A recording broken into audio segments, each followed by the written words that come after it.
Sketch Translation.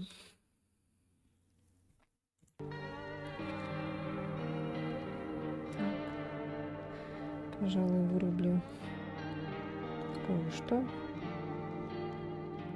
Врублю кое-что. А?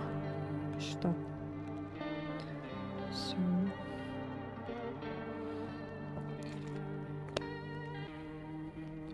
Все. Хотите принимать решение тоже? Если да, то пишите. Новая игра.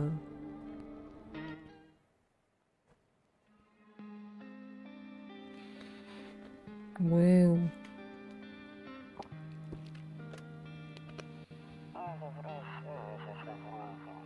А мы как раз из отпуска приехали.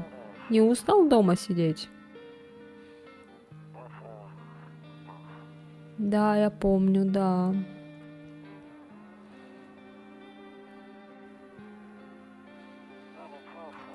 Мы на пляж ходили.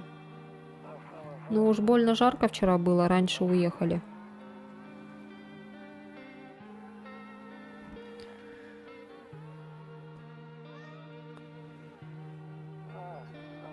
Да, готовим ее в школу. Не хочет, а что делать?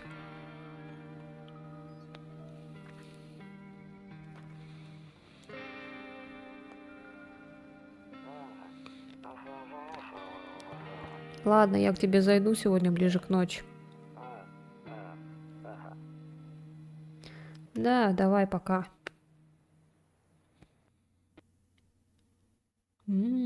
Тут сделали предысторию. Я помню, когда мы начинали играть, такого не было.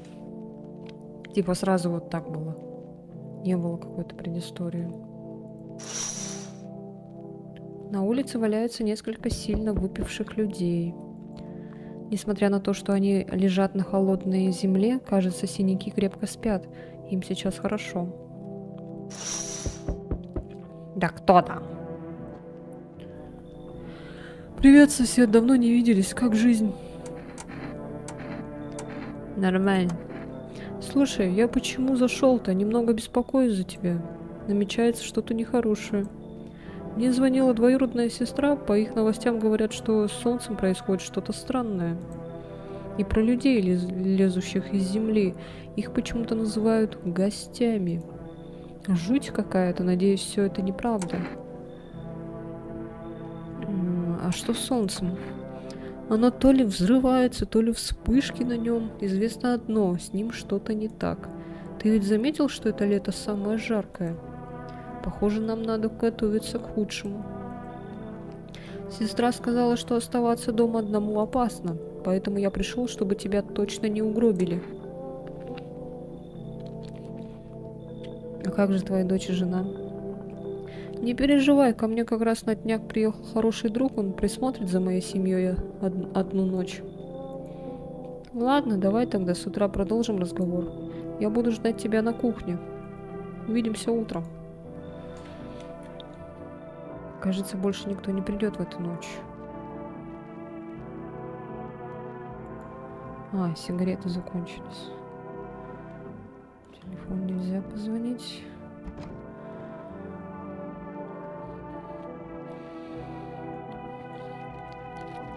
Сплет на славе. Ой, это мы с Севой вчера.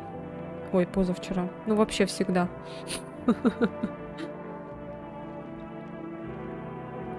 О, чайный гриб — это сохранение. Прикол.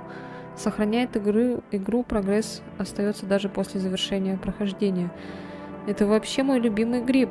От него я чувствую себя хорошо, лучше работает память, напоминает о хороших временах. Ладно, пока не будем использовать. Нет, туда я не смотрю, больше не смотрю. Почему? Не люблю спать со стороны тумбочки, сразу всплывают неприятные воспоминания. Боже, какие.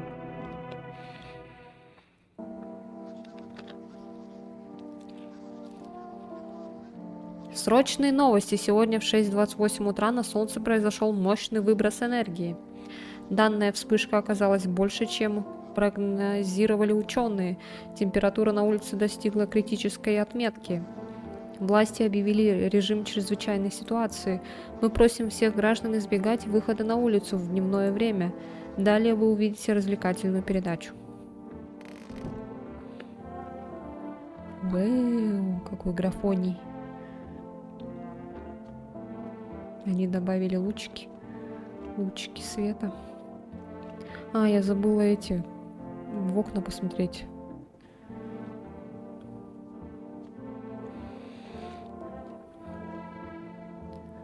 Кто вот это, блин?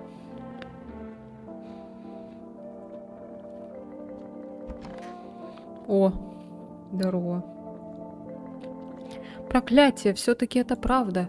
Ладно, тогда все, что я говорил, имеет смысл. Не выходи на улицу днем, и тебе придется пускать к себе других людей.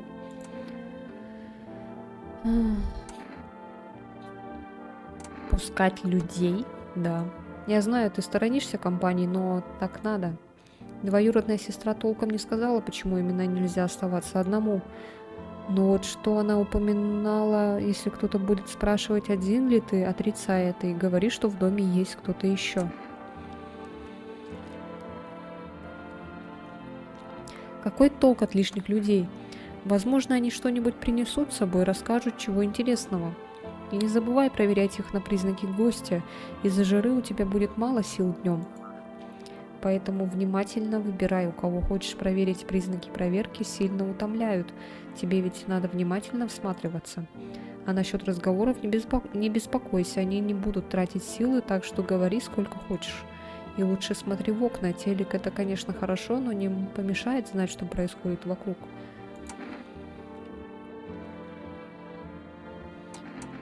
Что нам теперь делать? Боюсь, все, что мы можем, это пытаться выжить. И надеяться, что этот кошмар скоро закончится. Думаю, правительство поможет нам как-нибудь. Может, отведет всех в убежище. Или вроде того. Если что, держись рядом с моей семьей. Ладно, у меня все. Точно, чуть не забыл. Я следующей ночью уйду обратно домой. Запиши мой номер, чтобы позвонить. Нам как раз линию недавно провели. 038-563. Будем поддерживать связь по телефону. Что ж, на этом точно все. Выпей пиво и ложись спать. Как там было 038? Чего?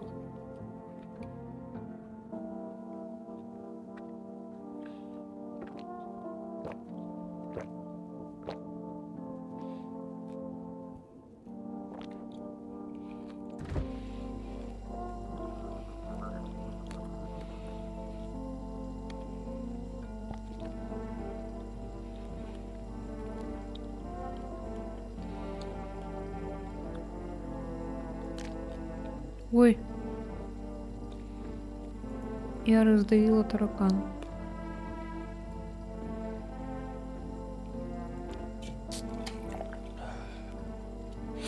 Как же меня разморило от пива. Блин.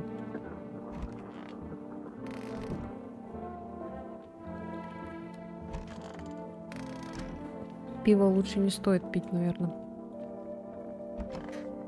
А то не всех спрошу.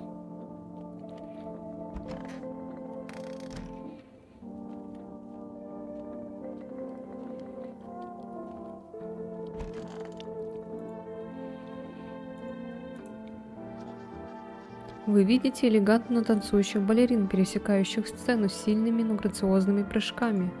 Красивый танец, несмотря на изящество, навевает вам тревожные мысли. Мог бы хоть кто-то объяснить, что происходит на самом деле.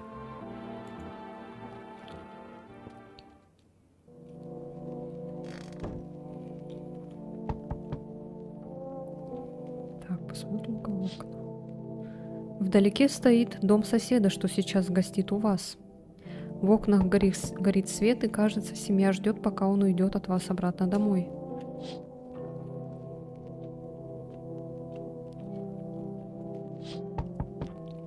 Вы видите, как за окном у поля проводят время несколько подростков.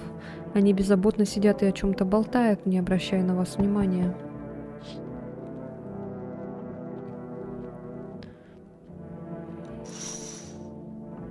На улице гробовая тишина. Никого нет. Даже пьяницы решили не появляться на улице. Они кого-то боятся? Так, кто там? О, боже. Привет. Мой папа у вас? Вы позовете его? Днем было не страшно, но сейчас страшно. Много людей повыходило ночью гулять. Девочка с лицом мужика какого-то. Как зовут твоего папу? Расскажи что-нибудь о своем папе.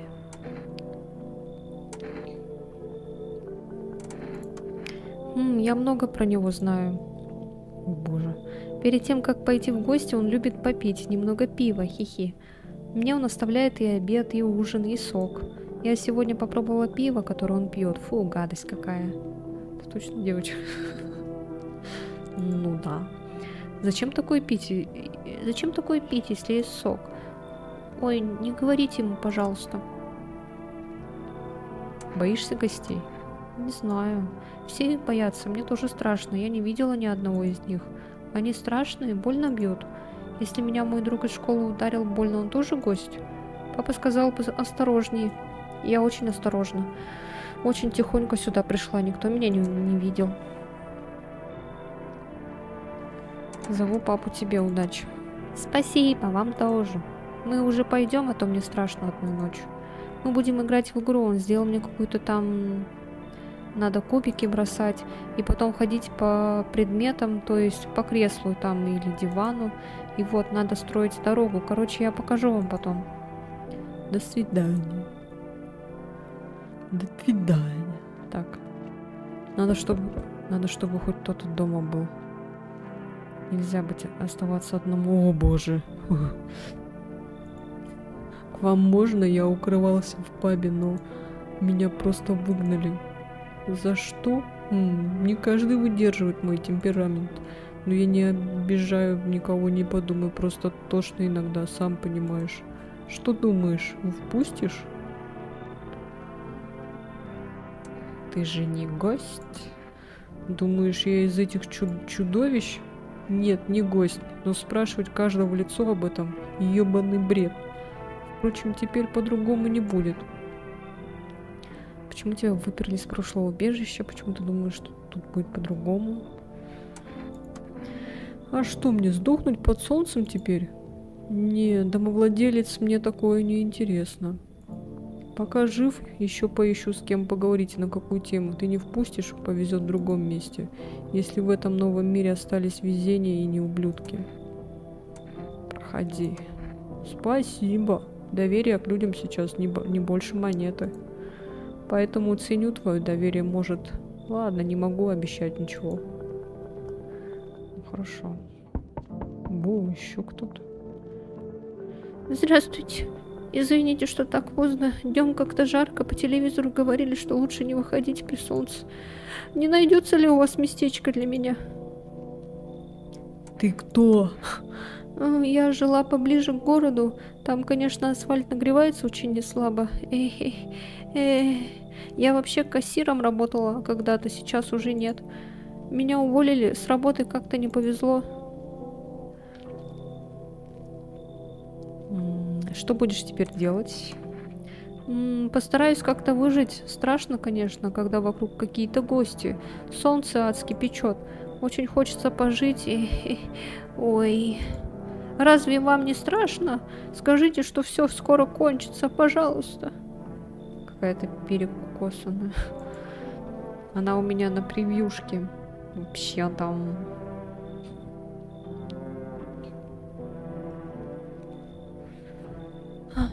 Ладно, пусть проходит. Спасибо, спасибо, правда.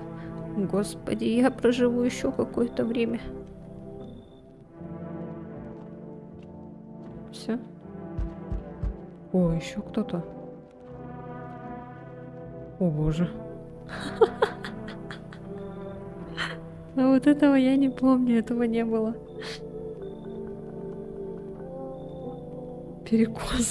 Перекосоная.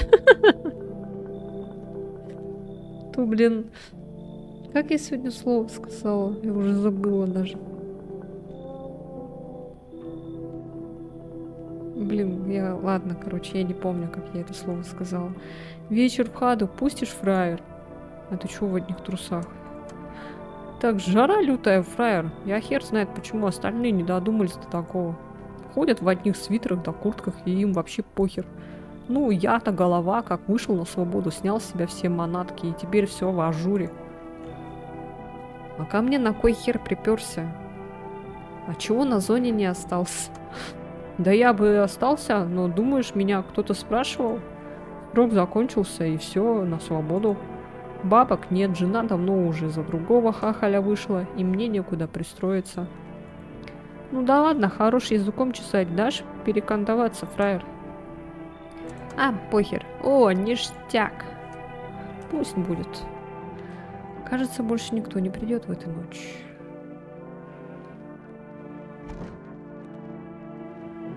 Лучше не заходить туда сейчас. Проверю днем.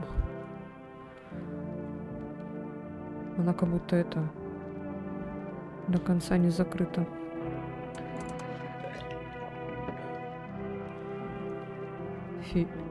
Сохранились. Да почему ты туда больше не смотришь? Тут так странно.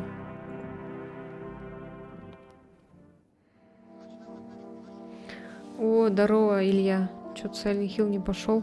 Да я это... Не, почему я его играла, вот. У меня есть 2 серии на Твиче. Просто я думала дальше, типа, продолжить. Но меня, блин, тогда уже эта игра выбесила и задушила.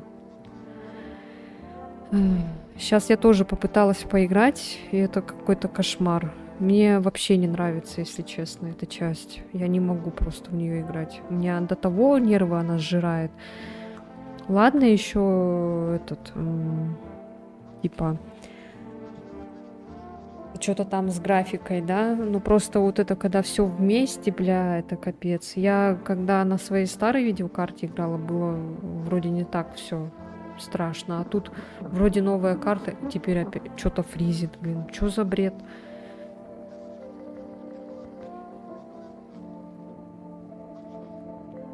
А так у меня предыдущие, вот 2-я часть, 4-я, 3-я, вот я, которая играла. Потом вот ремейк. Все нормально было, я так не психовала. Вот у меня сохранения же остались вот этого моего стрима. Я там вообще, я там так бешусь, я такая злая, я уже по столу так стучу, блин. Я даже когда в лигу играю, я так не бешусь.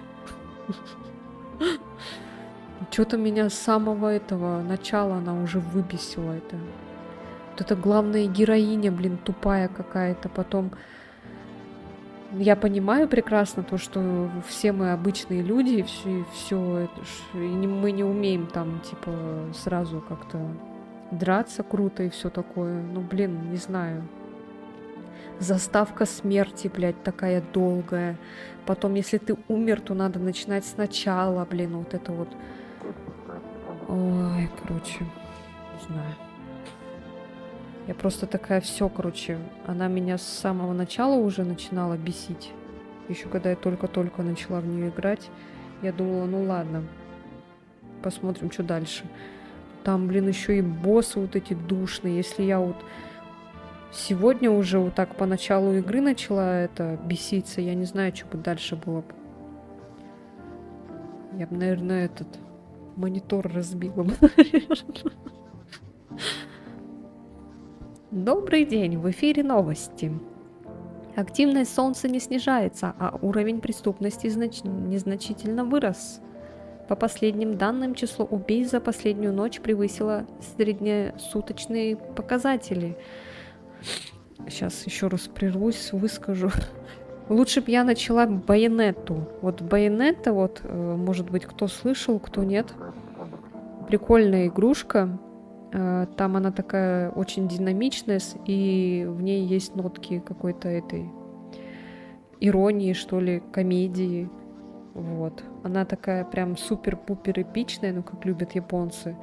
Вот я, наверное, потом как-нибудь найду определенный день. Я хочу прям ее вот так хорошенечко поиграть. Я там посмотрела начало, мне уже прям так понравилось. Я думаю, вам тоже всем понравится. Это такая прикольная, смешная, динамичная игра. Вообще прям надо там превьюшку, что-нибудь такое придумать, замутить.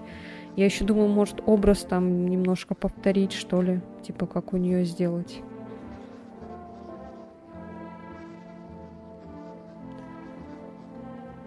СХФ на скидках как-нибудь, каких-нибудь возьму, потом сравню мнение. Она еще как будто, знаешь, она как будто еще не оптимизирована, что ли. Какая-то, короче, странная, я не знаю. Мне ничего не понравилось. Хотя я люблю серии Silent Hill. Но тут я вообще прям я не могу. Эксперты полагают, что это связано с появлением гостей и ростом тревоги в обществе. Теперь переходим к минутку. В нашу студию только что поступило срочное сообщение о контактах с гостями. Очевидцы описывают их как существ, имитирующих внешний облик и поведение человека. Просим вас избегать контактов с гостями. Из одного случая удалось выявить признак этих существ. Это идеальные белые зубы. Показательным случаем можно считать произошедшее с одним из очевидцев. Он наткнулся на бездомного с идеальными белыми зубами, который оказался гостем. На этом все. Сохраняйте спокойствие и не покидайте дома в дневное время. Далее прогноз погоды, но сперва реклама. Мне кажется, знаете что? Это как этот тупой зомбоящик, типа... Они вот так вот говорят, и люди, короче, с ума сходят и начинают друг друга подозревать. Там чуть ли не вот в трусы друг другу заглядывать. И мне кажется, это сейчас будет у всех, у многих так будет, что вот там белые зубы, еще что-то. И мы будем всех подозревать. Из-за этого мы все запутаемся и всех перебьем, короче. Будешь делать косплей голой Байонеты? Ага, мечтай.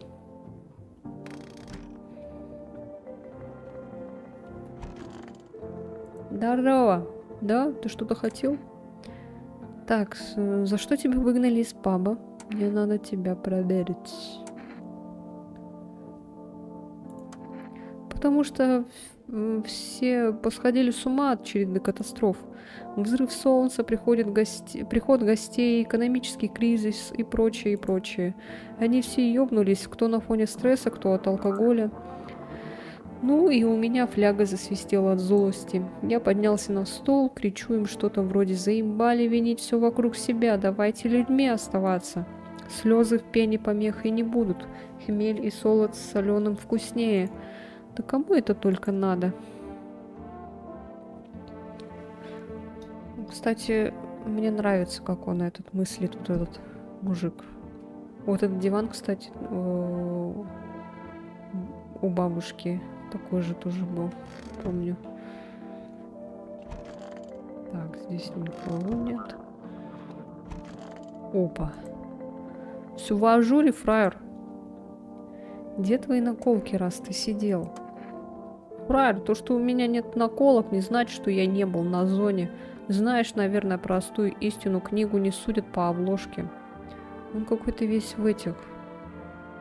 Как будто это аллергия или ожоги, или что это такое, непонятно. Что-то странное. И я, может, и сидел за грабеж, но никого не мочил. Не серчай за вопрос, но хочу поинтересоваться у тебя насчет пускания людей в дом. А что не так? Фраер, мне что-то подсказывает, что ты пускаешь всех подряд, включая всякую шваль. Не делай это. Уж я-то знаю, на зоне побывал. От этого одни беды будут. Волдыри? Ну типа да, волдыри. Какие-то эти прыщики как будто. Скажем, пустишь ты старика, а он возьмет да и отпердится. А дальше-то что? Тебе дело сошьют, по факту смерти смекаешь. Или, скажем, баба возьмет, придет, а ты тут не надзорщик. Вдруг она от кого забеременеет. И тебе что, возиться с этим отроком? Вот оно тебе надо? Короче, самое верное будет пускать только мужиков, с ними ты не пропадешь.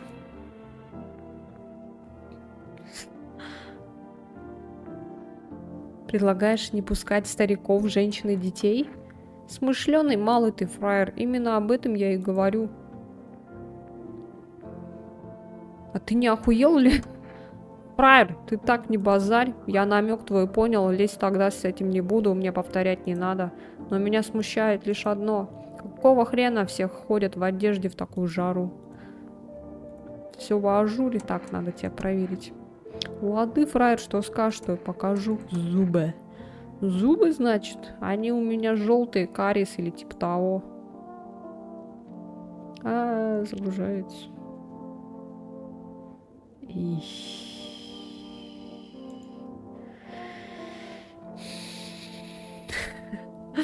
Это же не признак инородной масти, фраер.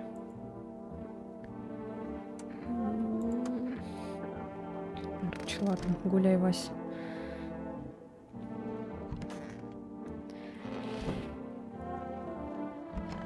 Ай, сидит.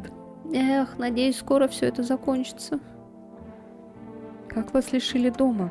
Ох, я хорошо помню тот день. Меня уволили, и хотелось просто добраться до дома, лечь на кровать и плакать. Пришла, а в прихожей куча сапог. Подумала, это соседка к себе друзей или родных привела. Я пошла к ее комнате, хотела узнать, как у нее дела. Подойдя, я услышала странный шум. Мне стало немного не по себе. Я решила тихонько взглянуть, что там происходит. Я успела только слегка разглядеть соседку, которая неподвижно лежала на кровати, как вдруг меня отдернул сзади какой-то неприятный мужчина и сказал: «Туда нельзя, ей нехорошо. Пойдем лучше на кухню, посидим там». После этого он потащил меня за руку и усадил за кухонный стол. Я хотела оттуда уйти, но страх сковал меня так сильно, а потом мне надо немного отдохнуть, живот крутит от тревоги. Ох.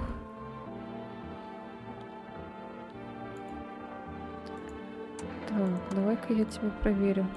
Зубы. Это что же, по зубам ты будешь принимать решения? Я ведь недавно исправляла зубы, хотя, если честно, я не могу вспомнить, когда я была у стоматолога, была ли я вообще у него.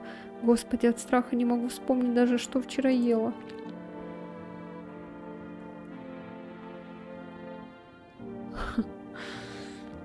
Никола Пчелкин, здравствуйте. На 100% гость.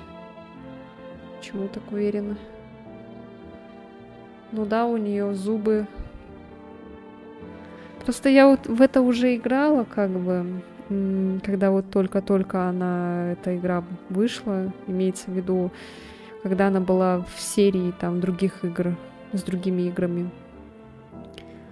И она вроде не была прям такой этой какой-то подозрительной, плохой. Да, у нее там были вот эти все признаки, но я не помню, чтобы она это...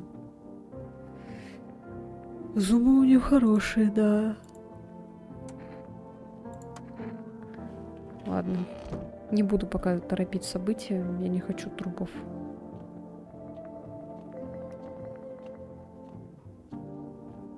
День огурца. Мы пропустили этот другой день.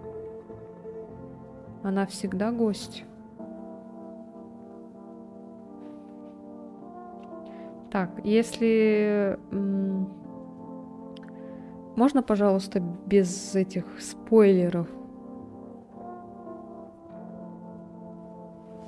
Просто здесь, видите, по телевизору типа показывают, вот это вот определяет, что это гость, или вот это. Мне кажется, это так, вводит в ступор, чтобы все люди посходили с ума и начали друг друга подозревать. А реальный гость, он, скорее всего, не будет ничему этому соответствовать. Это я так просто думаю. Вот.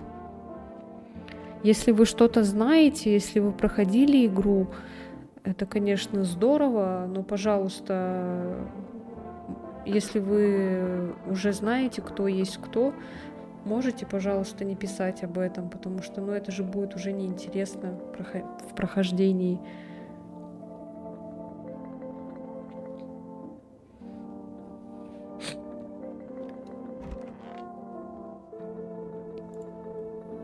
Идем спать. Что у нас только 3 молнии?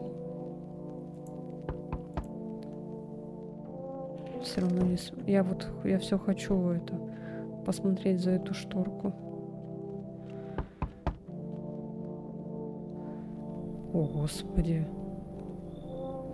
Все, стой спокойно, не вертись. Здравствуйте, помогите, пожалуйста.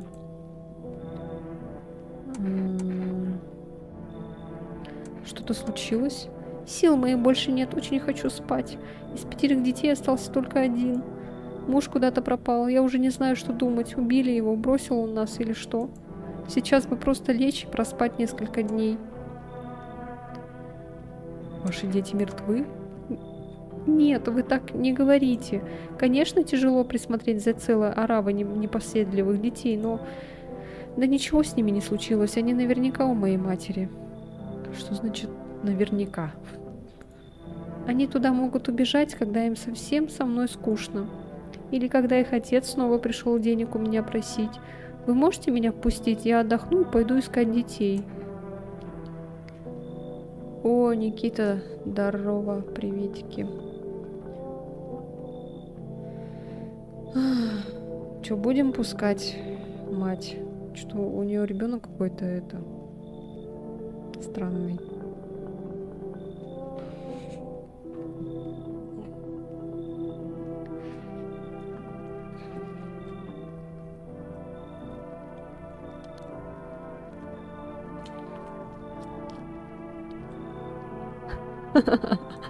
Почему мать с бакенбардами?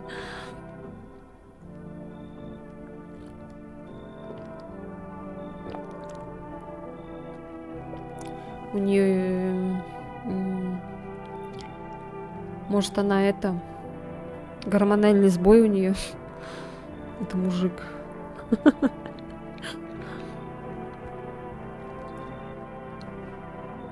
Чего, уже все? Не играете? Давайте, короче, она пусть пройдет. Все, наконец отдых. Пойдем, ногами перебирай, давай. Занимай место. Завтра уже пойдем с тобой.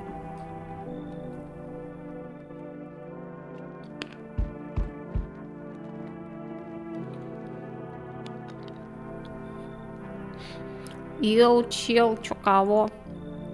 Жесть, блин, что за фигня происходит? Растолкуй мне по-братски, что я пропустил. Но Никита меня на Геншин променял. О, осуждаю. Солнце разгорается и сжигает людей днем. Из земли начали вылезать существа, похожие на людей. Да ну нафиг. Блин, я это в кино видел. Мы это уже отправили группу героев-астронавтов на Солнце. Мы это уже отправили группу героев-астронавтов на Солнце. Ну, типа, чтобы они там остановили его, запустили ракетами там, не знаю. И это... Надеюсь, там команда из 4 человек, тогда они с большей вероятностью выживут.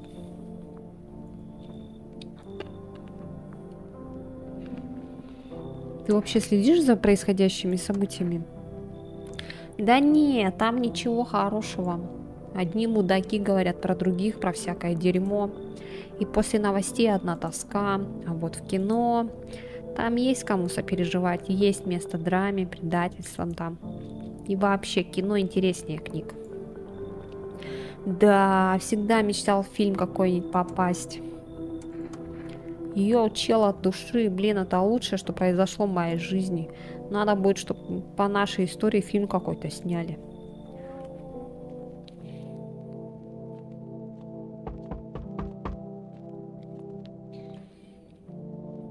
Тут живые-то есть, ау! Пустите, что ли? По башке себе постучи. Мужик, ты извини, что я тут долблюсь в дверь. Если бы ты видел, что я видел, пока копал очередную яму, в последнее время люди умирают пачками, но никто их не хоронит. Все как было, так и бросили на солнце, все равно сгорит. Ты бросил рабочее место? Да какое место? Тьфу, а не работа. Никто не привозит тела, всем стало ни до смерти, ни до ритуалов. Жара спалит, трупы все равно, а ночью слишком мало времени, чтобы еще мертвыми заниматься. Хранила б нас беда, как мы ее храним. Короче, все, я не работаю нахер.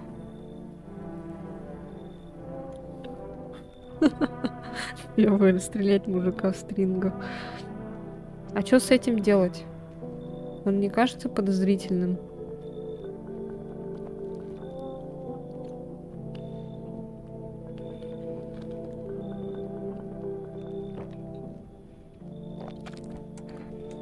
Ну, давай. Спасибо, мужик. Ты только открывай скорее, я боюсь, что эти гости меня догонят. Мгм. М. За окном стоит сосед и его дочка. Они весело играют, пытаясь забыть о происходящем ужасе. Хотя бы на миг. Так там же гости ходят, что они гуляют-то? Они ничего не боятся? На земле лежат тела подростков. Кто-то убил их. Кажется, совсем недавно, ведь кровь еще не успела засохнуть. О май гад. Что музыка слишком громко.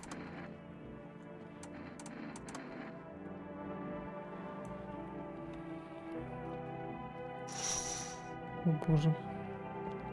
На тропе стоит бледный, как сама смерть, человек. На его коже странные складки. Кажется, эта кожа ему не по размеру. Отсюда не видно его глаз, но чувствуется, как он сверлит вас своим взглядом. Вы ощущаете страх и молите Бога, чтобы жуткий гость обошел дом стороной. У меня подозрение на мужика в стрингах, перекошенную и на мать, но не на ребенка.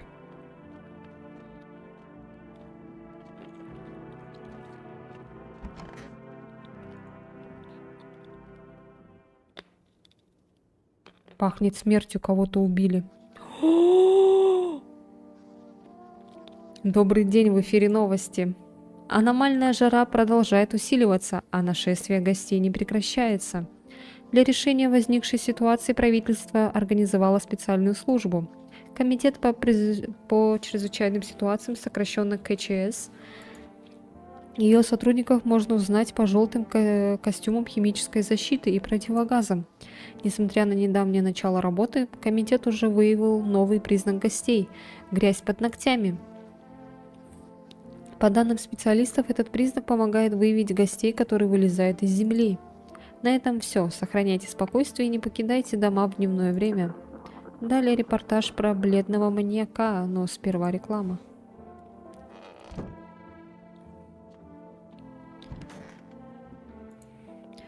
Да, ты что-то хотел?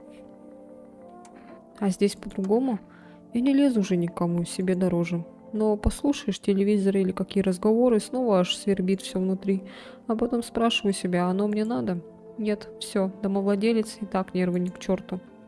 И без всего этого тоскливо жилось, а тут еще. Я так однажды достану до люстры и над всем миром крещенным повисну.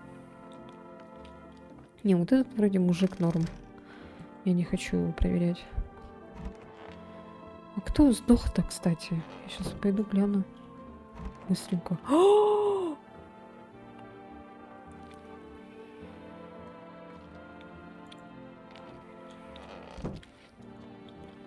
Вот как ты и хотел.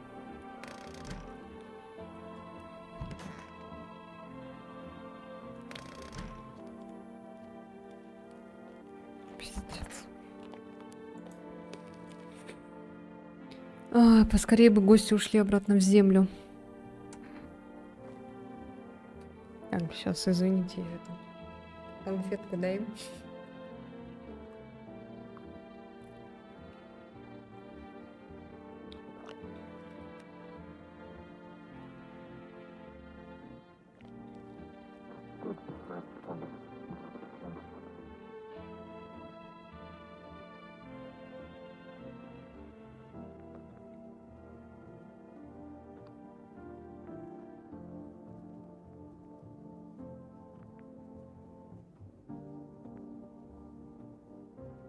Ну вот как ты и хотел, чтобы этот мужик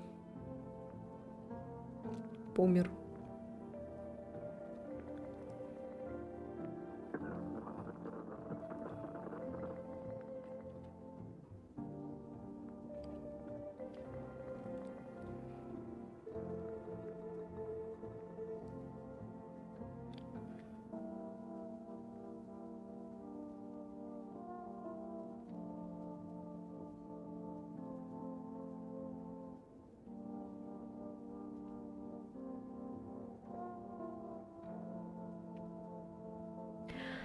Так, почему ты решил стать могильщиком?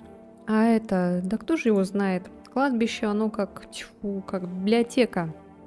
Только книги в ней не читаются, а молчат. Я знал где-то, где кто лежит, чья рука как загнулась, кто в чем был, кого как звали. А потом копаю, значит, яму. Ну, по заказу. Копаю, копаю, вроде глубина, норма, а снизу пусто. Пусто, слышишь? Хотя по записям должен лежать человек, тело точнее. Там человек умерший, вот прям этот, с усами, исчез, испарился, как роса с утра. И вот скажи, если мертвый исчез, он умер во второй раз?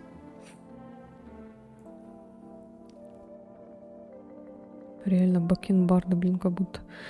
Как же тут душно. Как вы, с ребенком все в порядке? Да, он устал. Он устал, он, как и я. Ну и новые люди стесняются, вот и держатся поближе ко мне. Детям тяжело такое выдерживать, даже когда они не жалуются. Все на лицах видно. Иногда мне кажется, что я сама виновата, что втянула их во все это. Но теперь поздно что-то менять.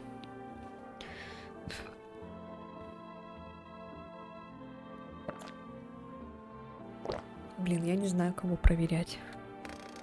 У меня только 2 молнии эти. Ой, вот сказали насчет этой женщины, я теперь буду думать, что она реально это.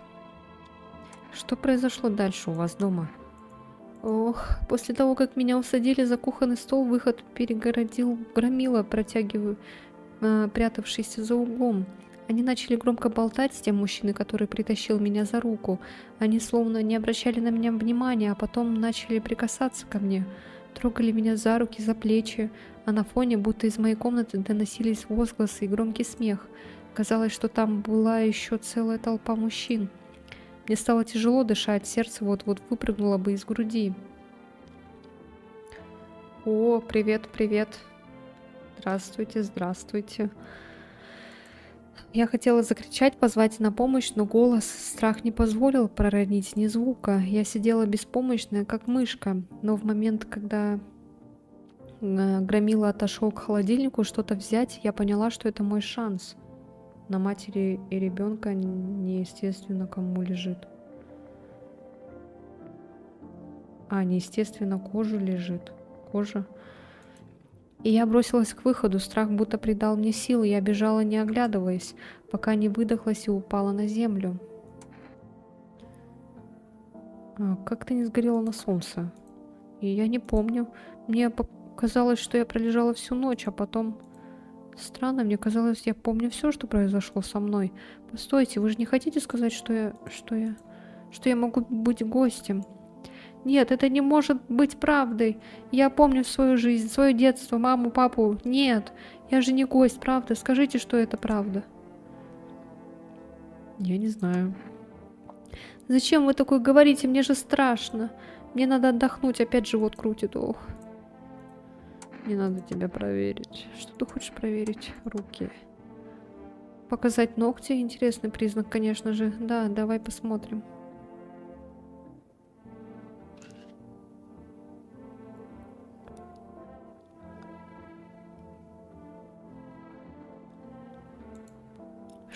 Что на них? Это же не земля. И я даже не помню, чтобы ковырялась в земле.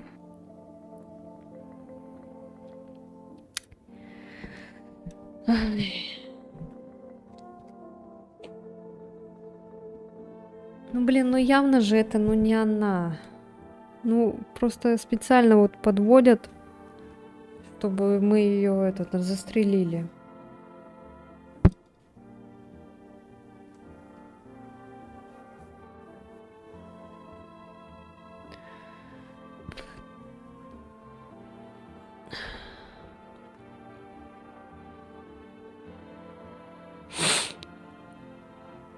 Я думаю, ее, наверное, пока отпустить, потом проверить еще раз.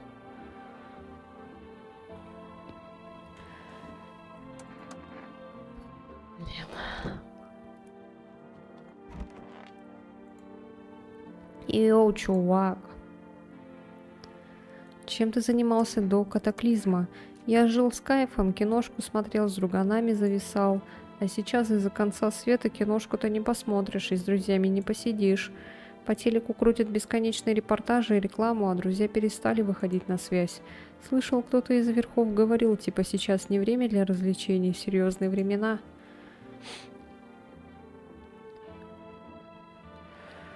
Ой, спасибо за комплимент тем-то там на ютубе. Ай. Да пошел он, я сам решу, на что тратить свое время. Так, подожди, мне надо тебя проверить. Так, давай-ка зубы твои проверим.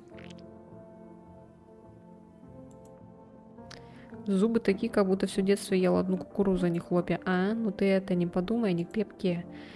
Как-то открывал ему бутылку, чуть язык не укусил, но зато пахнул пивка. Просто курю много. Ну, этот вроде норм. Ну все, у меня не хватает больше. Не хватает. Смятение, страх и горе, всему виной гости. Но в час нужды, когда слез пролиты реки, на помощь придут они, сотрудники КЧС, отважные герои из Комитета по чрезвычайным ситуациям, защитят нас от нашествия гостей.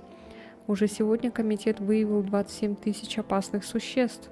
Помните, вы можете помочь комитету, сообщая о подозрительном поведении окружающих.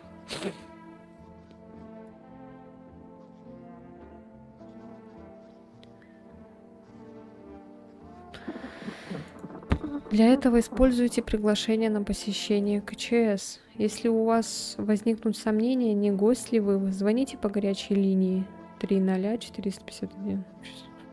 Лицо. Помогая КЧС, вы помогаете в борьбе с гостями. Как там было 30451?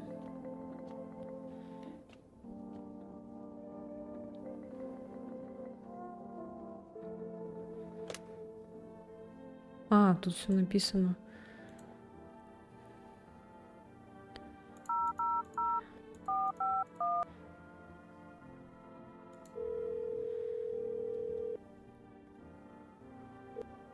Здравствуйте, это врач из комитета по чрезвычайным ситуациям.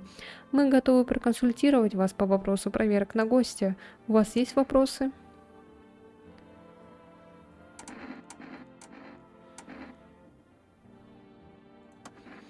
Для достоверных анализов мы рекомендуем не употреблять табачные изделия.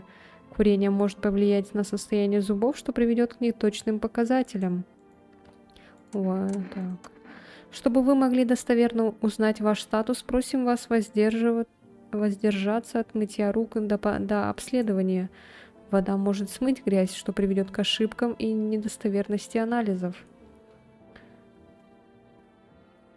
Мать и ребенок им сдаем.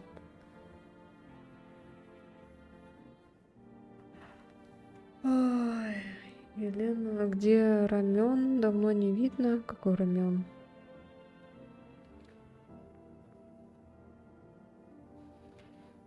Что за рамен?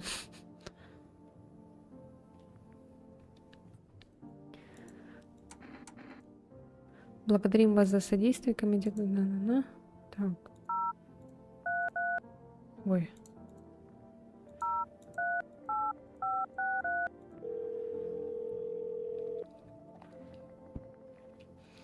Привет, сосед. Видел, что на улице произошло? Подростков убили. Мне казалось, на улице не так опасно, но я ошибался. Дочь уговорила меня выйти на улицу поиграть, и все было хорошо, пока я не заметил тела. Думаю, в ближайшее время это был последний раз, когда я так рисковал жизнью дочери. Богом клянусь, я себе не прощу, если с ней что-то случится. Перед стримом ты рамен ела?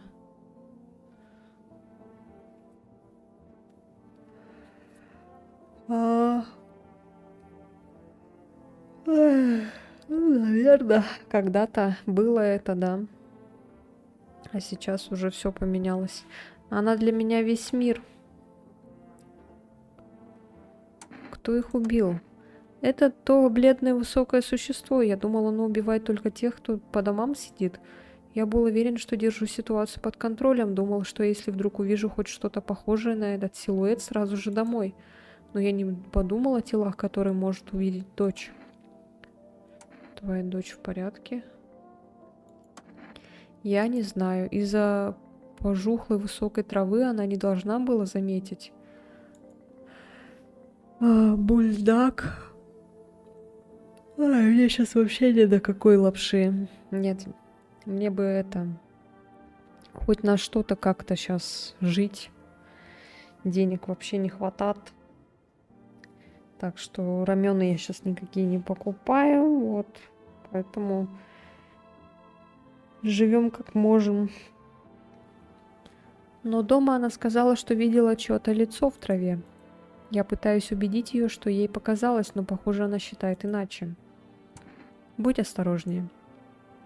Спасибо, ты тоже береги себя.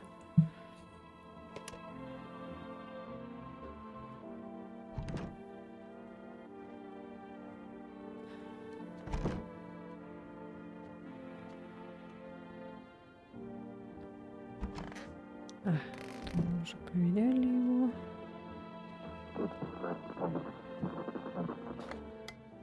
О! Чтобы уловить сигнал, нужно крутить правую ручку. Для этого нажмите ЛКМ на правой ручке и передвигайте курсор влево или вправо. С левой ручкой режим громкости. Если поймать сигнал, так и не удалось, попробуйте сменить диапазон волны. Для этого нажмите на отжатую кнопку с помощью ЛКМ. Продолжайте правой ручкой искать нужную вам волну. Я убрал блокатор волн, страцы пошли нахер.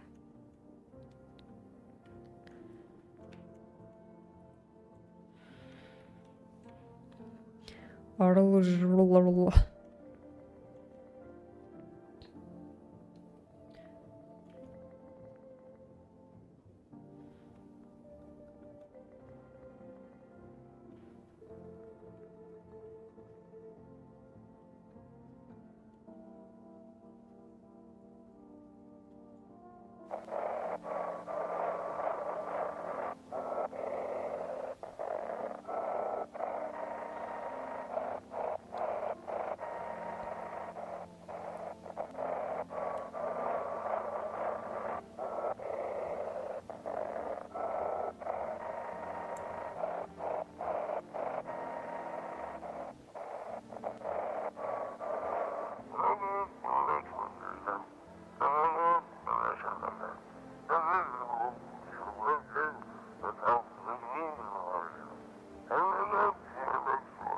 Семьсот семь 460.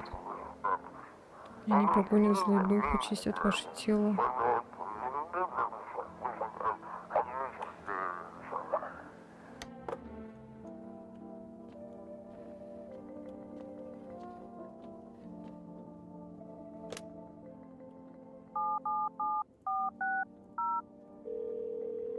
Экстрасенс. Здравствуйте, скоро мы соединим вас с одним из доступных экспертов по очищению от гостей. Ожидайте. Алло, кто вы? В смысле? Все ясно, вы не смогли сразу сказать, что вы человек, гостевой начал поселяться в вас. Теперь слушайте меня внимательно, у вас не так много времени. Скажите, вы кладете ломтик хлеба на кухне? Нет, с чего бы. О, все понятно, вы не в ладах с домовым. Поэтому-то и пришел в гостевой. Ладно, ничего страшного. Скажите, у вас дома стоит персональный компьютер? Нет. Понятно, нажать Alt F4 не получится. Хорошо, тогда скажите, вы употребляете в пищу грибы? Только чайный гриб иногда. О нет, вам надо срочно прекратить его пить. Чайный гриб – древнее зло. От него в вас прорастает мицелий. Из-за него дух легко сможет контролировать вас как марионетку. Вы не представляете, что он сделает, если доберется до вашей памяти. Он может как стереть ее, так и перечитывать из раза в раз, меняя ваше решение. О, нихуя что есть. Ага. И самое страшное, вы даже не будете знать, что вами кто-то управляет. Что ж, ладно, тогда последний вопрос. Скажите, у вас проливалась кровь дома? А, ну тогда мне все понятно. У вас не гостевой, а духовой. Дух мертвого человека. Есть лохотрон. Эх, вот досада, изгнание духов умерших не по нашей части. Лучше обратитесь к экзорцистам, они вам помогут. Я ничем не смогу вам помочь, до свидания. Ой, мне только что дали... так поздно достижение дали. Я когда в холодильнике таракана раздавила, только сейчас дали. Сеанс с экспертом по изгнанию гостевого завершен. Спасибо, что воспользовались нашими услугами. Плата за консультацию спишется в ближайшее время. Я думала, звонок бесплатный. Если вы внимательно смотрели рекламу, там был маленький шрифт, где говорилось, что звонок платный. Как вы оцените проведенный сеанс? Идите нахуй, мошенники ебучие. Спасибо, ваше мнение очень ценно нам. Всего доброго.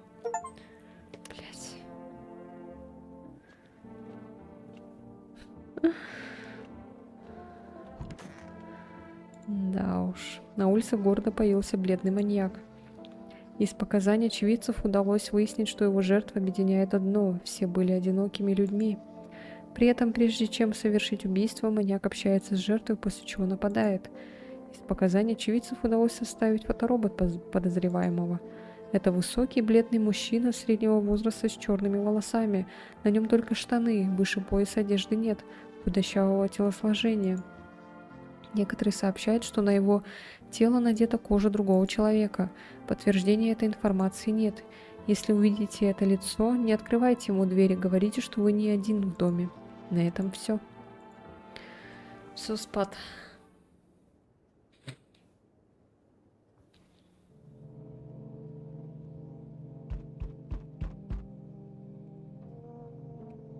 Боже.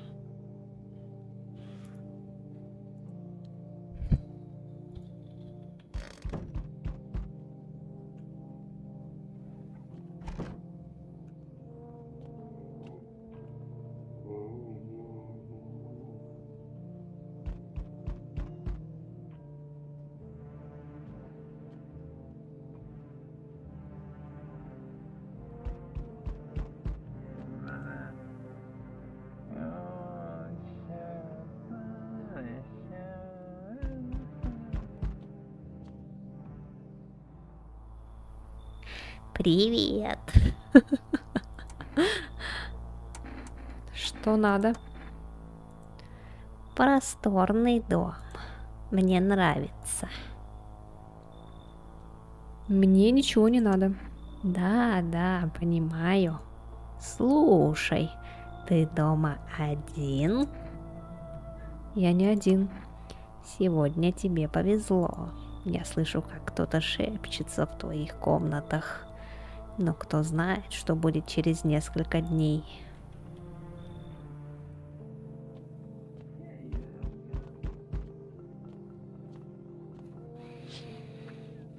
У соседского дома стоит небольшая группа сотрудников КЧС. Интересно, о чем они разговаривают? Может, они берут образцы почвы или ищут место для развертывания базы? День семьи. На земле лежат сгоревшие дотла тела подростков. Кажется, они пролежали здесь весь день. Двое сотрудников КЧС стоят рядом с телами и что-то записывают. Хорошо, что появились те, кто может убрать тела. Страшно представить, какая зараза может появиться, если гниющие тела не будут убирать с улиц.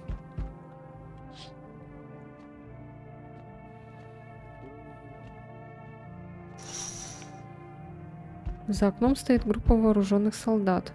Видимо, это небольшой отряд, высланный сюда из города для обеспечения безопасности КЧС.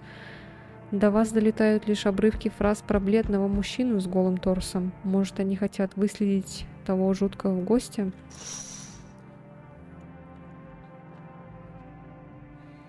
Привет, вы можете мне помочь? Я не местный. А в чем дело? Произошла ошибка, я не могу выбраться из этого города. Аэропорты перестали работать, поезда тоже.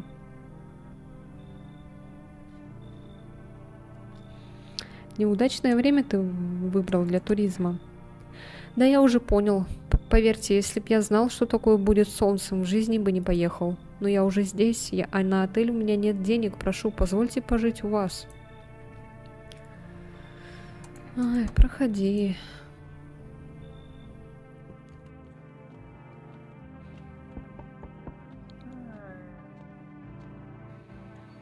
Мы снова встретились.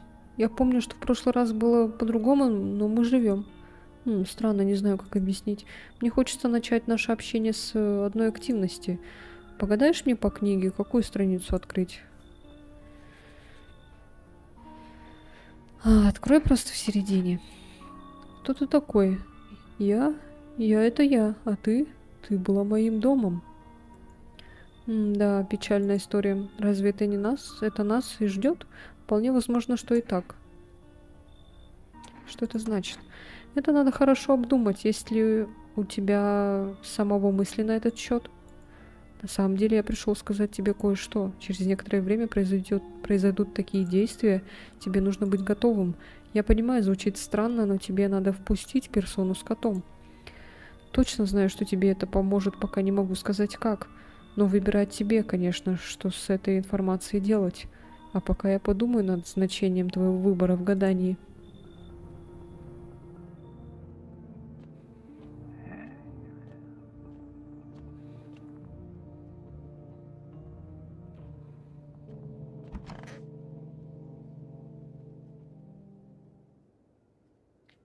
Блять, опять кого-то убили. У меня уже 3 молнии стало.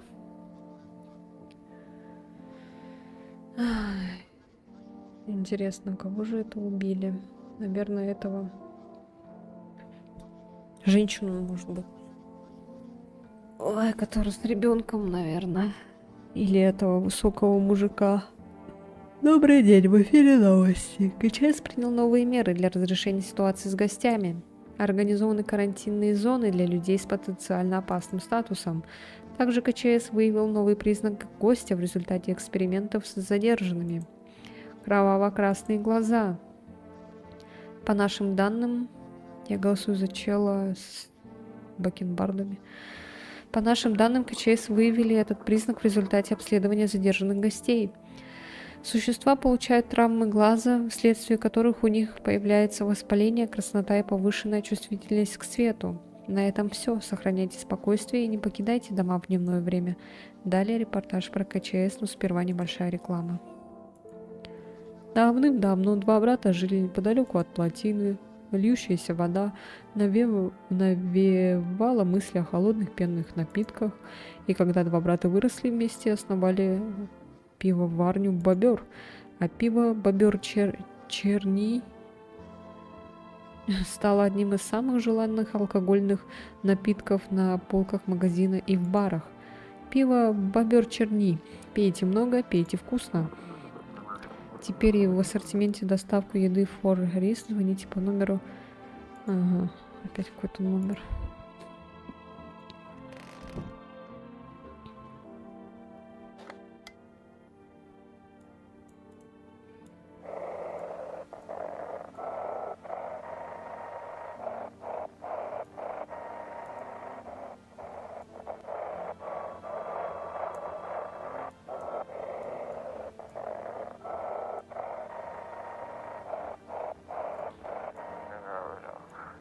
Сегодня мы расскажем всем правду. Погодите, что он... Кто у нас украли сегодня? Ой. Что быстро рассказался. У тебя все хорошо? Почему ты спрашиваешь? У тебя жар? Да не у меня жар, а у всей ебучей планеты. Куда ни глянь, снова кто-то кого-то убил, или ледники тают, или леса горят, или лихорадка у этого мира. Пытается земля нас стряхнуть, как зажравшихся блох. Однажды так нас стряхнет, жди беды. Ох, съеби, пожалуйста, нехорошо мне.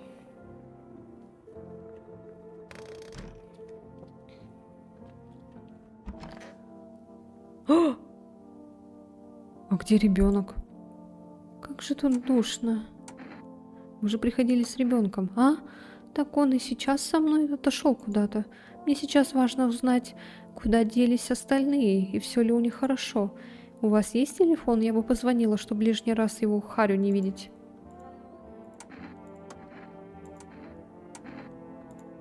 Ну, смотри.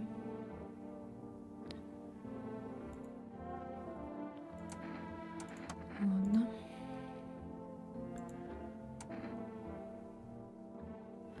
что ты сделал, когда нашел пустую могилу? Погоди, я сел, ну, прям на край, смотрю вглубь, и вроде ничего, но потом вижу на горизонте фигура стоит, на похоронах будто, а глаза нема, а вот зубы белоснежные, аж светятся, улыбается, стоит, сука. Сказать, что я обосрался, ничего не сказать. Но я дернул, бежать это я умею. А он не пошел за мной, просто исчез, как дым от костра. Писец какой-то. Это все тогда как раз началось с этими гостями. Ладно, его пока не буду проверять.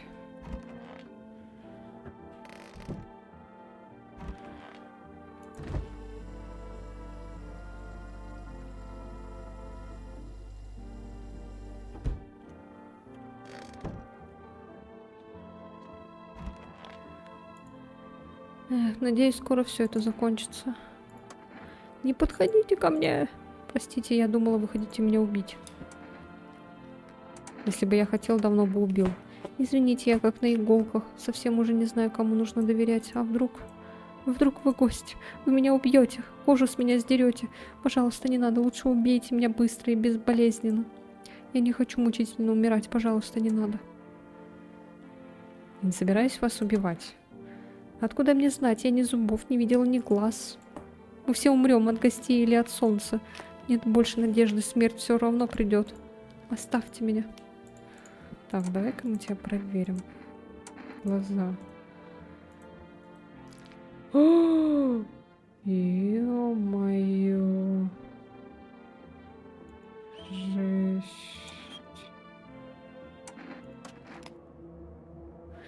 Я правда гость, как ты думаешь? Вообще я не знаю об этом. Может, так и ими становится. Может, достаточно подумать, что ты не такой, как все, и вот ты страшнейший для общества человек. Что делать?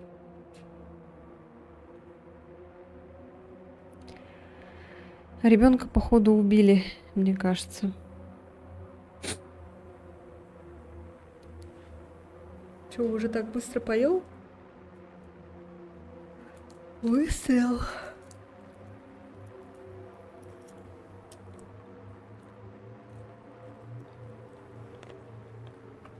Выстрелить, выслушать.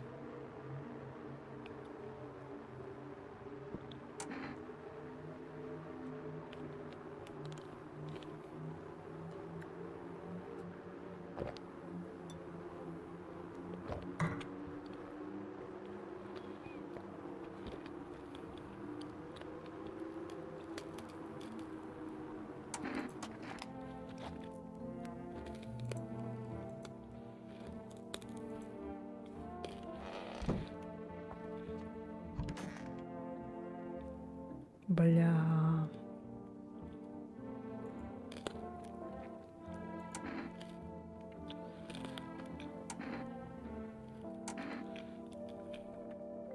Расскажи, куда полететь-то хотел.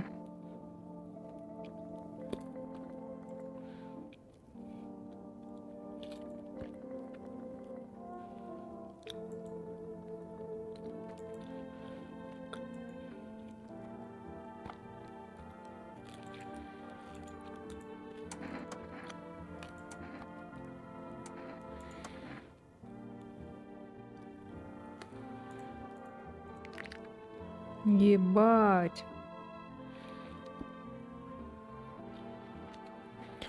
Ну, хотя там говорится, если они идеально ровные, тогда да.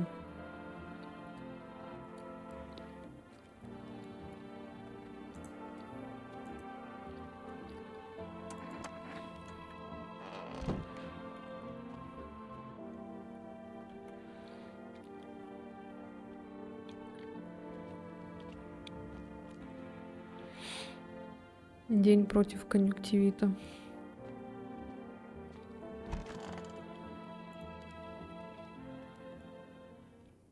Так у меня мало этих. У меня только 3 молнии дается. У меня было вообще до этого 2 только. Я не могу прям всех подряд проверять.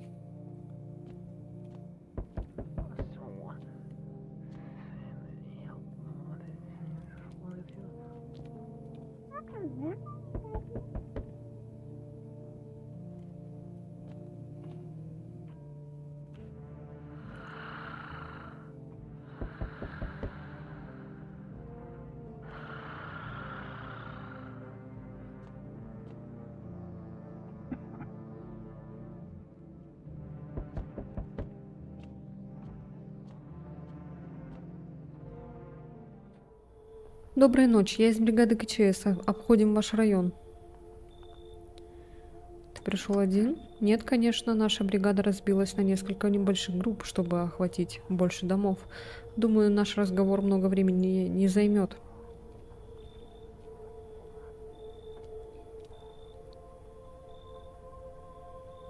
Как ты будешь помогать нам?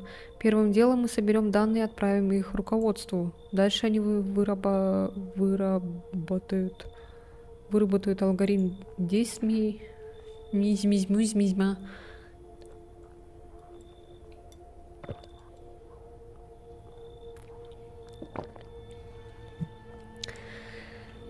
Дальше они обработают алгоритм действий. Вам сейчас нужно просто сохранять спокойствие. У вас есть план действий? Конечно, мы же не можем действовать спонтанно. Мы отвезем одного вашего человека к нам в лабораторию. Он просто сдаст анализы, мы убедимся, что все хорошо, и вернем обратно. Мне нужно собираться? Это ваш дом? Тогда не надо. Оставайтесь с жильцами другими. Если нужно будет эвакуироваться, мы сообщим. Теперь мы забираем одного человека, мы пойдем. Всего доброго. Они забрали женщину. О, здорово. К тебе случайно не заходила девочка в пончо с фиолетовыми волосами?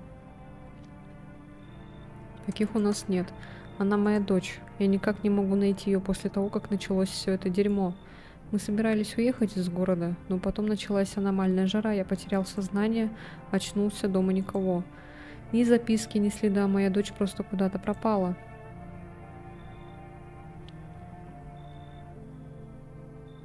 Перекосную забрали. Перекосонную. Перекосанную. Перекосонную. Куда ты хочешь уехать?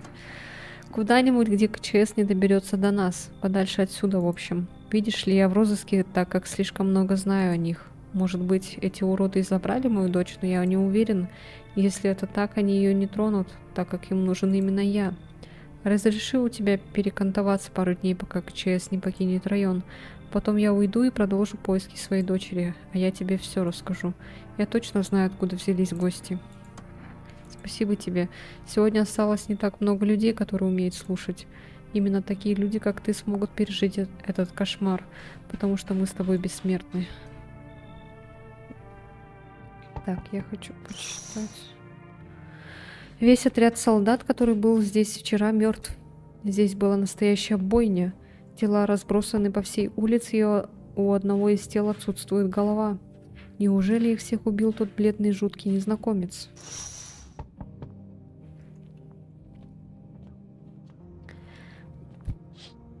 О боже.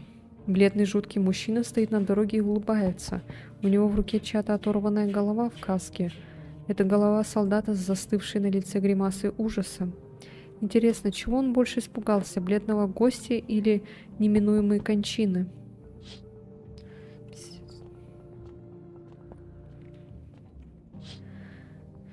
Соседский дом, что недавно покрасили в белое, сгорел дотла и теперь весь черный. Похоже, пожар утих совсем недавно.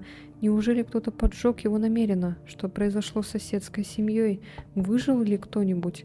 Голову переполнили тревожные мысли, и вас охватило чувство непонимания и беспомощности.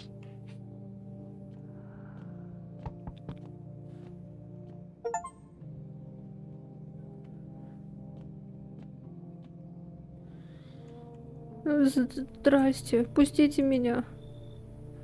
Что-то случилось? Моего папа, убили папу. Кто это сделал? К нам пришли гости, они сидели у нас. Папа о чем-то говорил с ними, а потом они его убили. Наш дом теперь горит. Вы поможете мне? Мне страшно.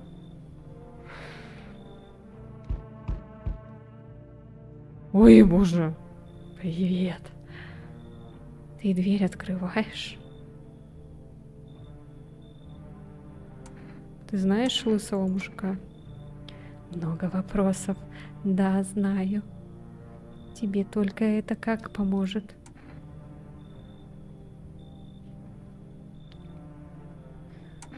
Как ты нашла мой дом? Город видишь? Я там жила. Твой дом увидела и пришла. А у тебя не жарко. Мне напоминаешь одного человека. Ну, хорошо. Что дальше? Напомнила про него? Или что? Странная фраза. Докажи, что ты человек. У меня 2 руки, 2 ноги, 1 голова. Этого мало? Я весь твой тест прошла. Открываешь? Нет? Блять, котика жалко. Чисто из-за котика бы впустила. Но мне кажется, она этот гость.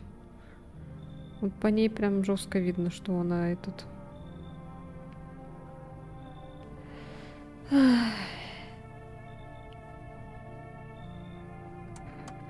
Будь как дома. Пойдем, котик, будешь меня тут развлекать, да? Боже. Котик! Боже.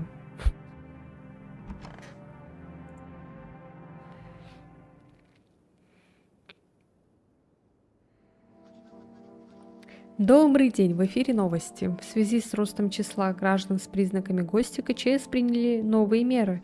С сегодняшнего дня во всех больших городах вводится карантинный режим. Запрещено покидать города и ближайшие поселения. Просим вас воздержаться от поездок за пределы вашего населенного пункта. Кроме того, КЧС озвучили новый признак – подмышки без волос. Блять. Как сообщает КЧС, признак связан с тем, что у гостей нет волосяного покрова в этом месте. Комитет просит граждан отнестись с пониманием к проверкам и сопровождением в карантинные зоны. На этом все. Сохраняйте спокойствие и не покидайте дома в дневное время. Далее репортаж о том, что делать, если вы обнаружили гостя. У КЧС есть предположение, что феномен гостей имеет инфекционную природу или другую биологическую угрозу. Поэтому необходимо докладывать о подозрительных людях и изолировать их. Если у вас нет возможности сдать гостя в карантинную зону сразу, выдайте ему специальное требование о явке в КЧС. При следующем обходе сотрудник заберет человека с этой бумагой на обследование. На этом все. Ой, блядь.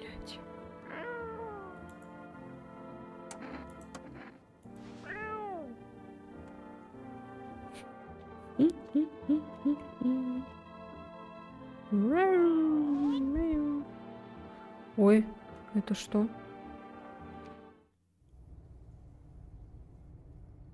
What?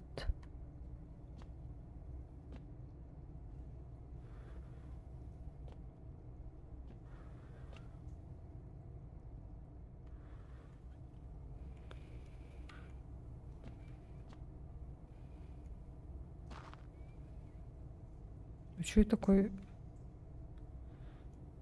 Сюда лопату, может, какую-то принести надо.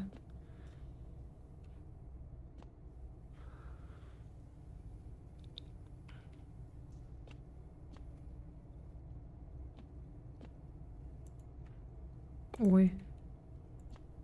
Как отсюда выйти теперь? А, все.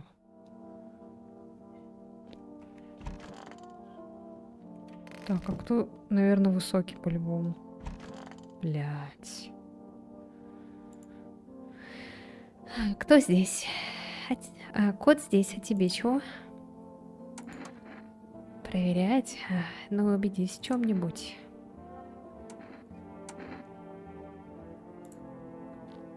Вот и добрался до интересного. Знаешь, что в зрачках? Давайте ее убьем. В них записана трагедия, и ты в ней уже живешь. Ну что, как ощущение?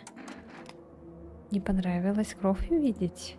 Ты же ее льешь тут. Я думала, ты фанат, или как это говорить? Этого ей и нужно, правда? Я думала, ты не будешь в любимчиках. Я не в мою смену. Я вычислила гостя! Ура! Круто. И котика спасла.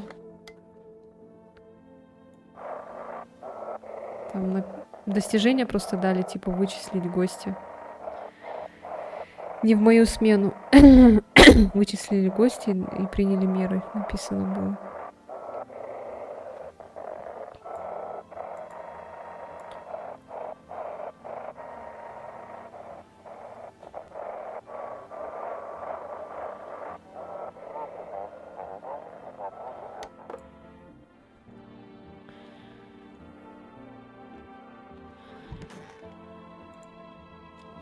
Как же выпить охота. Ну, ты можешь, конечно, выставить себе башку, проверить. Сейчас, ладно, я быстренько прочитаю, просто не хочу со всех этот.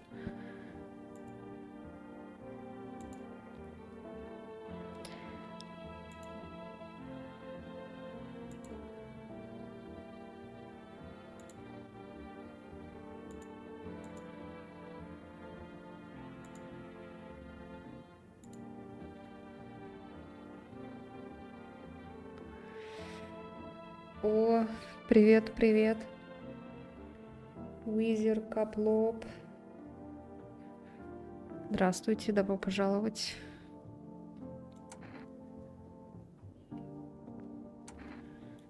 Блин, ладно. Мы уже читали. Ну как, позвонили мужу? Зачем? Что он мне может... Что он мне скажет? Опять начнет что-то мямлить, будто не бринала. Так, ладно. Вот куда ее ребенок пропал? Слушай, окончательно достану. Слушайте, а может вы ему позвоните 501 или скажите ему пару ласков там. Все-таки это его дети тоже пусть помогает искать. Так, понятно. Я хочу к маме. Я не знаю. Они зашли, начали говорить, папа сказал, что так нельзя. Они сказали, что... Сказали, папа, папочка, папа. Я еще завтра с тобой поговорю, хорошо? Девочка даже не слышит вас в своем горе, она одна. Пиздец. Так, тут никого. Уехать бы отсюда. Так. А что мы у него... Мы у него проверяли зубы, да? Давайте глаза проверим. Вроде нормально. Так, ладно. Давайте еще тогда проверим подмышки. Блять, ладно. Я очень потею, поэтому у меня раздражение. Окей. Я поняла. Муж непутевой матери.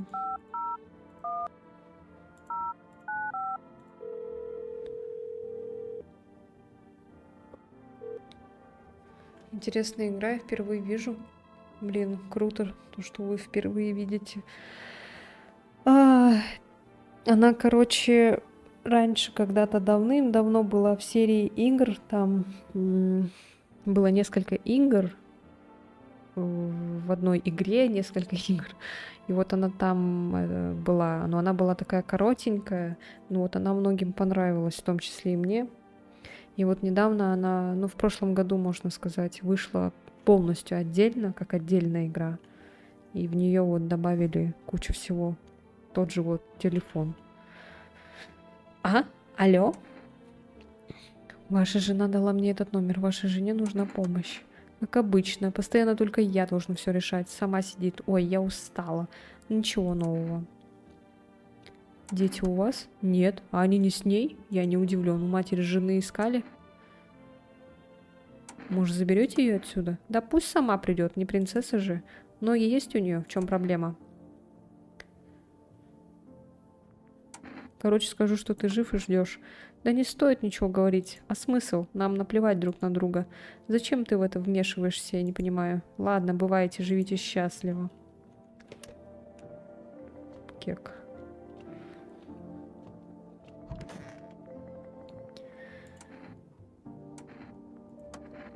Похоже, жилец уже выговорился и не настроен писать. Я думала, можно уже сказать, как бы. Ладно. Блин, вот она, тварь, такого хорошего мужика убила.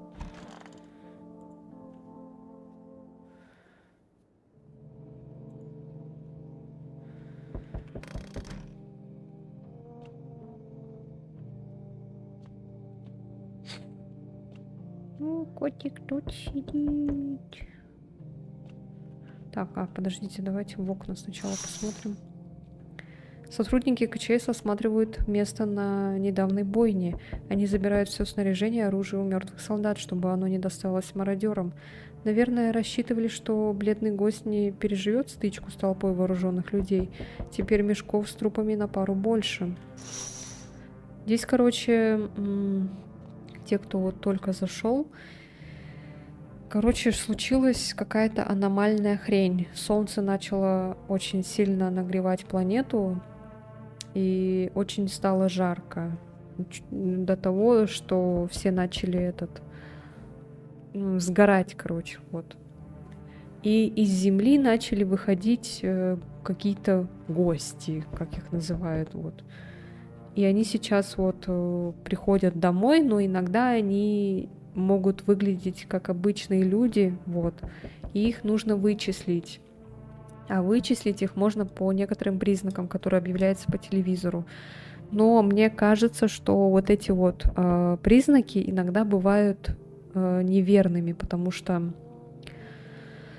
они могут свести с ума, короче, вот эти признаки. То, что всех вокруг начнешь подозревать. У кого типа там грязные руки, ровные белые зубы, красные глаза. И ну вот один раз я уже вроде как вычислила вот этого гостя, потому что на лицо она была прям жуткая.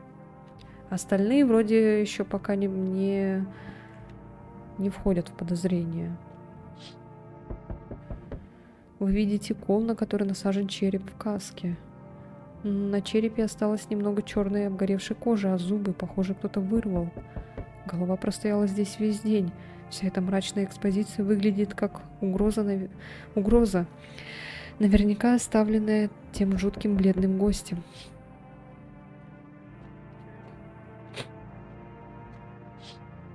Ой, боже, вы смотрите на руины соседского дома. От него остался лишь призрачный силуэт, хотя только недавно здесь жила вполне счастливая семья.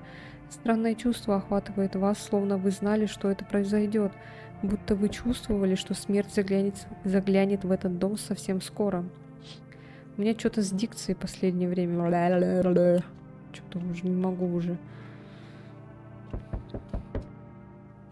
Доброй ночи. Мы из бригады КЧС. Проводим обследование вашего района. Не переживайте, это ненадолго. Когда вернут нашего человека? А прошлое обследование? Результаты слишком неоднозначны. Чтобы лучше изучить влияние солнца, нам нужно взять кого-то еще из вашего дома. Хорошо, если по-другому не получится. Не переживайте, процедуры. Не переживайте. Процедуры, конечно, изнурительные, но мы даем время на отдых. Как только исследование закончится, мы скажем, что дальше делать, и поможем. О, они забрали этого чела. Если у вас нет возможности сдать гостя в карантинную зону сразу, выдайте ему специальное требование о явке в КЧС. Получена одна явка. А ты все дома сидишь? Как тебе этот в костюме? Делает свою работу. Времена сейчас непростые. То одно, то другое, да? Может, хоть эти наведут порядок? Или лучше мы сами возьмем все в свои руки? Я делаю, что могу. А что ты можешь? Остановишь смерть? Остановишь потопы, пожары, старение? Ты можешь только остановить сердце. Слушай, ты один дома? Не один. Все пытаешься наладить жизнь. Зачем? Миром правят собаки, и здесь останутся только собаки. Ты же понимаешь, что как раньше уже не будет. Жизнь изменилась, и ты за новым ритмом не успеваешь. Следующая наша встреча будет интереснее. Да пошел ты, блин. Достал уже. Отлично, кот у тебя.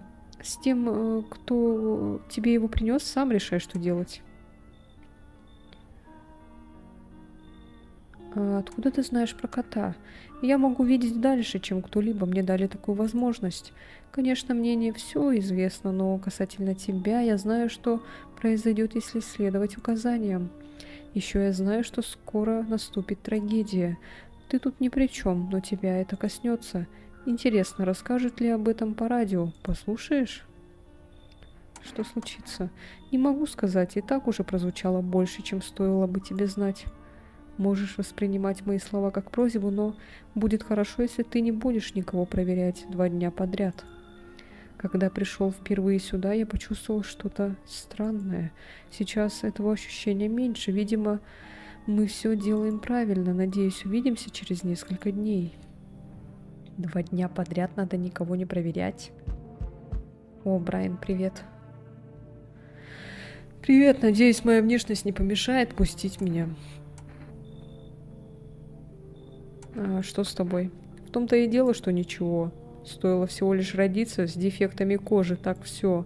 Считаю теперь меня каким-то прокаженным, что, мол, я гость. Сейчас все параноют. Я понимаю, но я не гость. Это мы еще проверим. Как скажешь. Ладно, короче, ты меня пустишь в итоге или нет? Ну, проходи. Спасибо, что пустил, не опираясь на внешность.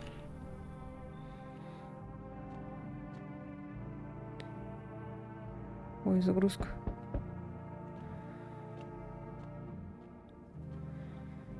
О боже. Здравствуйте. Ох, обопрись на меня пока что. Ничего, что мы пришли сюда.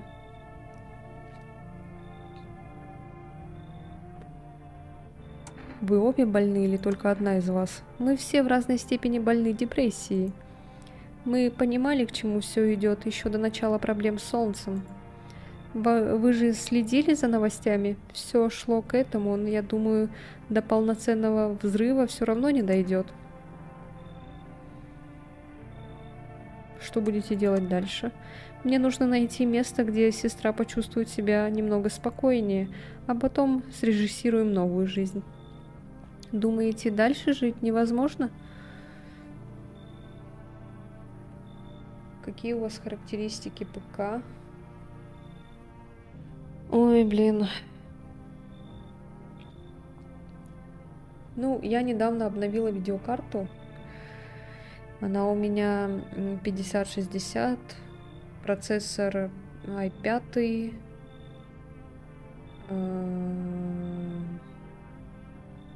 Что еще? Что еще рассказать? А чего они, собственно-то, сюда приходят все? Не знаю. Тут, наверное, это выглядит, может, как-то типа дом привлекательный, наверное. Уютный, не знаю. Я с вами не соглашусь, дальше должно стать полегче. Может, это дом один на всем поле стоит. Там же еще какой-то соседний есть дом. Сзади, вон, видишь, эти же стоят, человейники. Ну, пусть проходят. Смерть родителей будто подкосила ее еще сильнее, но она уже долго в таком состоянии. Может, у вас она немного придет в себя? Может быть. Кися.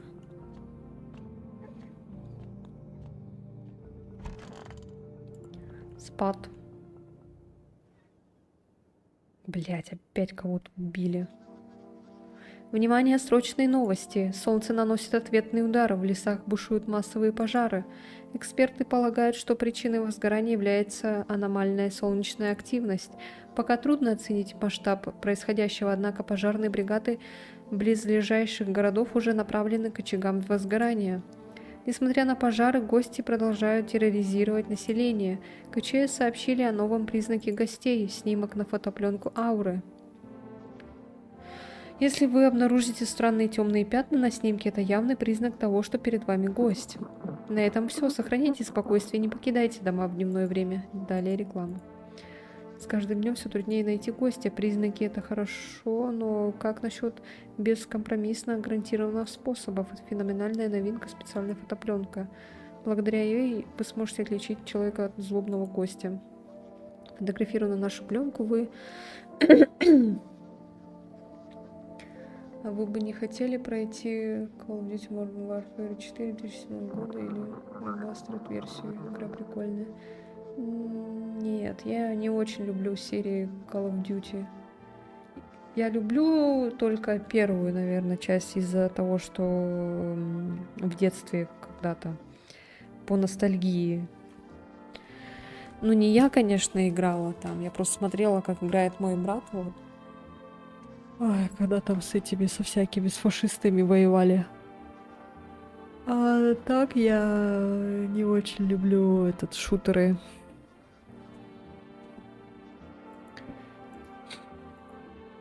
Жара на улице не помеха, когда в руке есть энергожишь. Ага, понятно. Так, давайте-ка.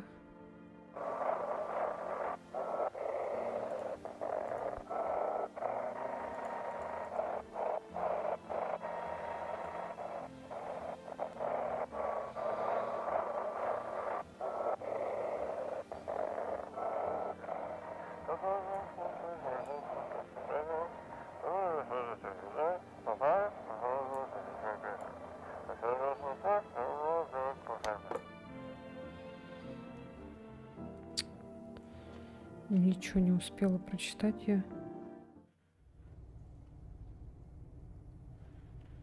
Так, ничего здесь не меняется пока.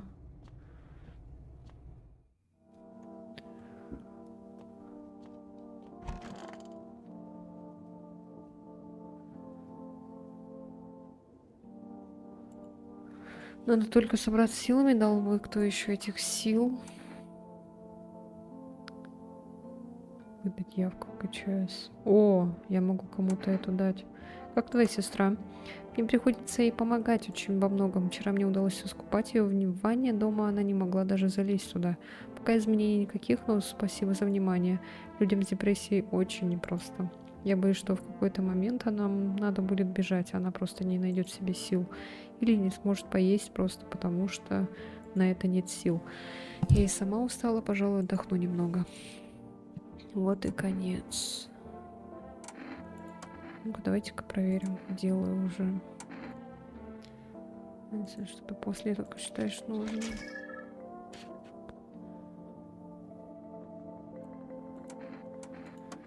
Не знаю, вроде нормально.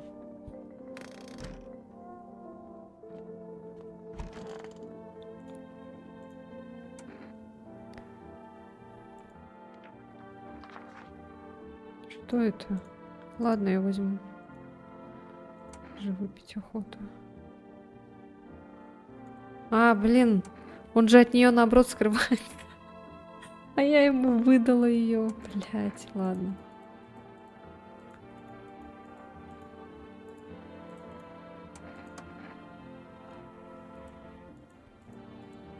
Так, давайте его теперь проверим.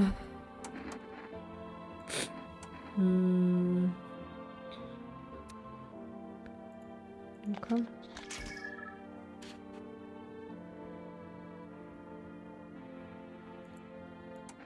Блин, не понимаю. Так. А, бля, я же уже глаза ее смотрела. Я забыла. Не тяжело тебе с такой внешностью? Я тупая. Парень же тут говорил, что нельзя. Точнее, лучше не проверять 2 дня никого. Блин, I'm so stupid. Я вообще про это забыла.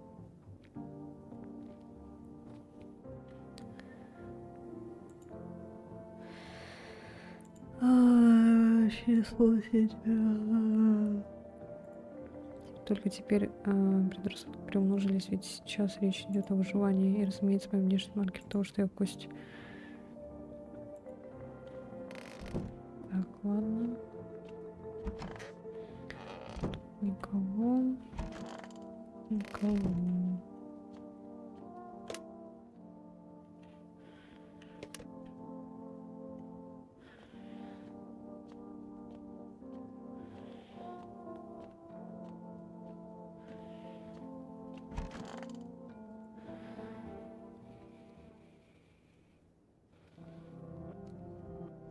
Ой. Ой, что такое?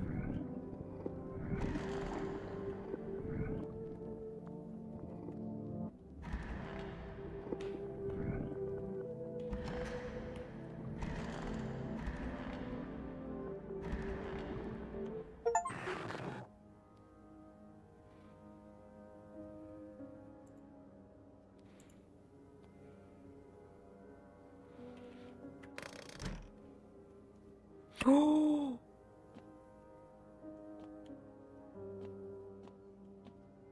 А котик жив. Сиди и смотри, застать начало конца.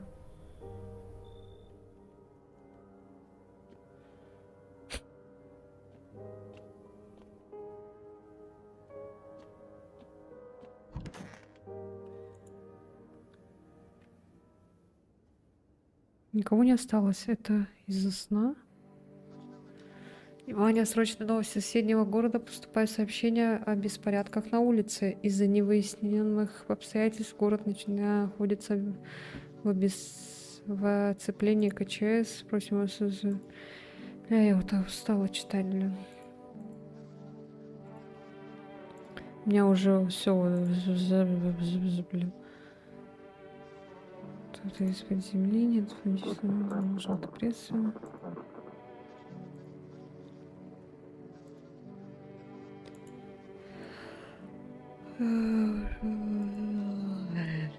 Балась уже, блин.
Ну, хоть кот остался со мной.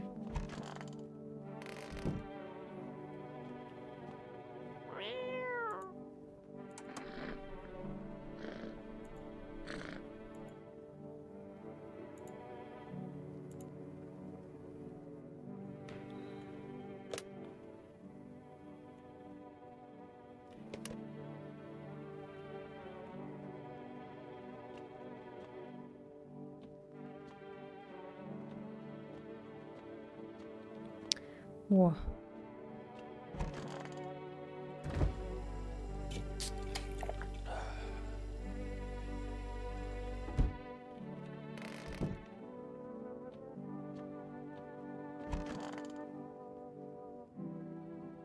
Надо было соседу позвонить, ну ладно.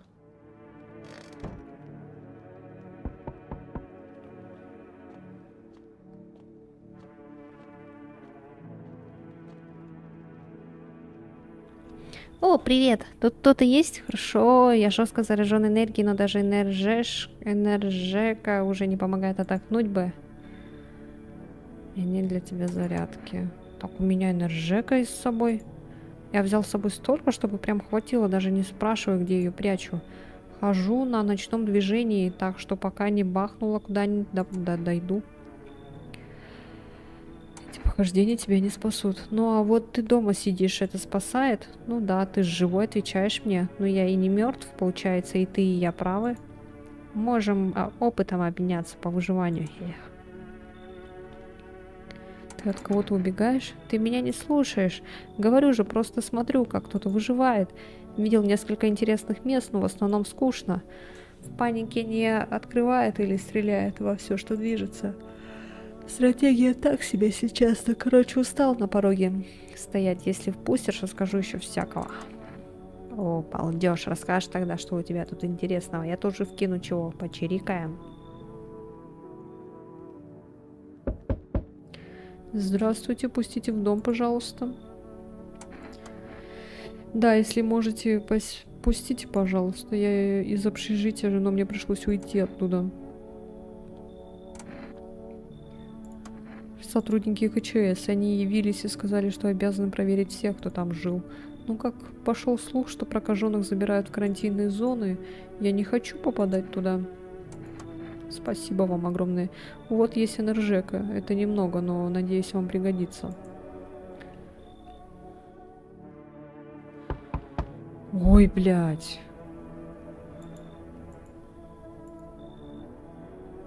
Что с тобой произошло? Попал под дневной свет, пока тушил лесные пожары. Я осталась последним из бригады.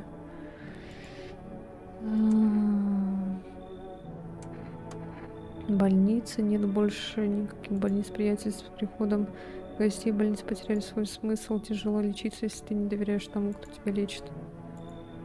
Лучше бы я остался тушить пожары, умер там с своими друзьями. Все равно недолго осталось. Вот мне на сырой земле придется умирать. Нам перед тем, как отправиться тушить пожар, дали на работе вот эту бумажку. Хотели, чтобы мы явились в карантинные зоны КЧС, только вот кто туда пойдет, если там все гибнут. Мы не постесняться взять взятку. Мне она все равно больше не нужна. Держи, можешь ее выбросить или воспользоваться еще как-нибудь. О, опять еще одна явка в КЧС.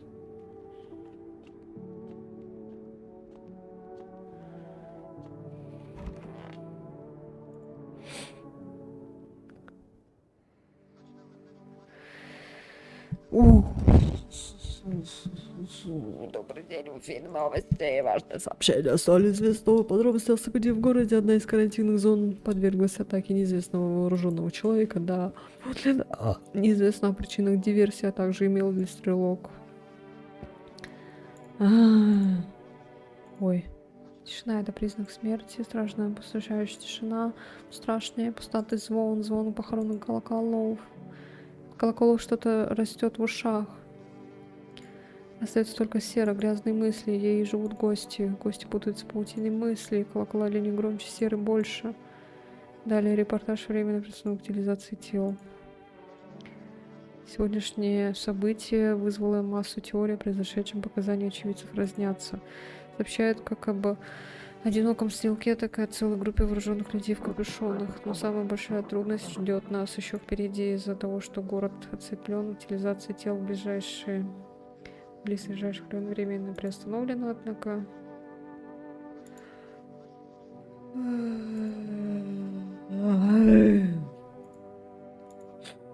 Я заебалась читать, блядь.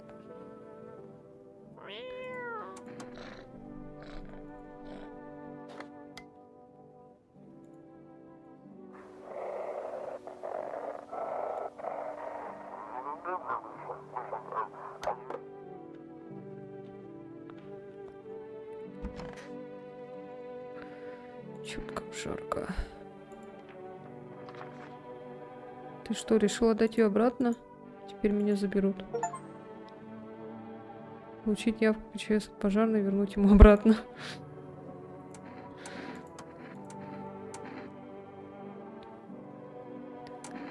Так.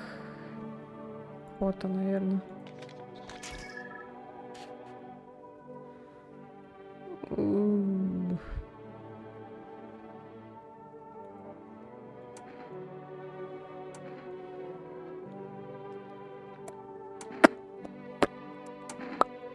Ладно, смотрим дальше.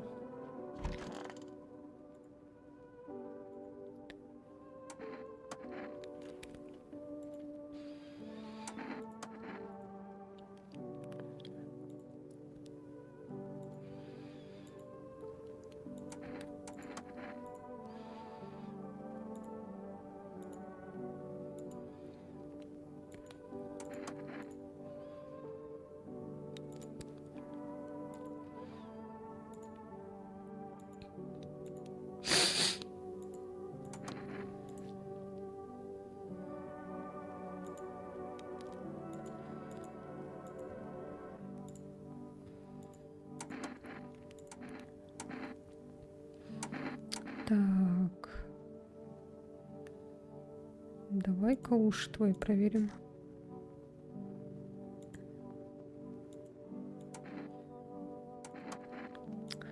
Понятно.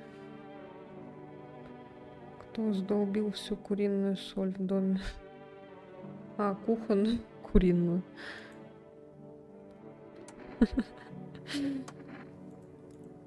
Ладно, не хочу читать. Вообще похеру. Надоело так. Ой, что я тебя проверю? Давай зубы тебя проверю. Окей. Хорошо. Понятненько, понятненько.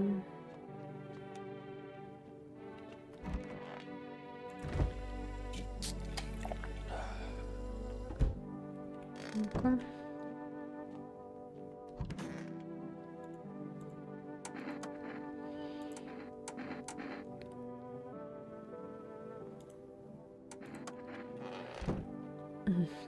Ладно.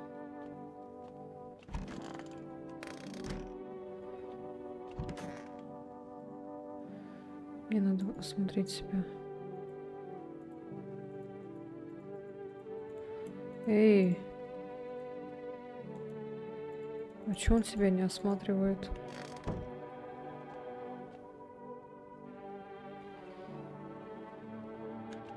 А, кстати.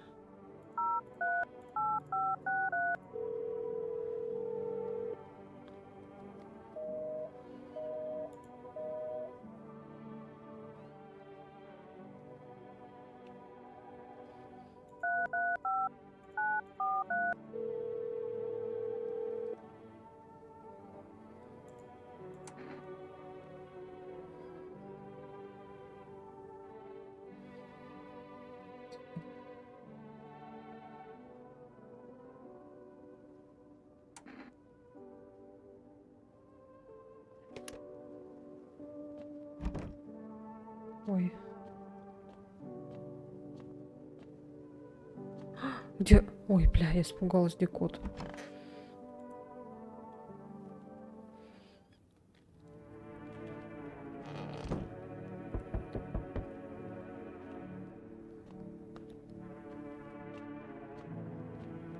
А, подожди, давай-ка в окно посмотрим.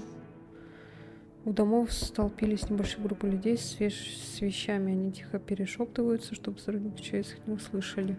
Похоже, что эти люди из карантинных зон, и их заселяют на место предыдущих жильцов. Теперь висельник смотрится как мрачная табличка «Да пожаловать». Так, ладно. На улице бродит стая диких собак. Их тела покрывают неглубокие ожоги, и они замучены голодом. В доме вам... О, Макс, здорово! Как давно тебя не было, да? Добрейших пуков-каков, да. Пуки-каки-какашки. Как дела ваши, как настроение, как жизнь? В доме мамы незачем бояться этих дворняк. И теперь вас не покидает мысль, что на улице лучше не соваться.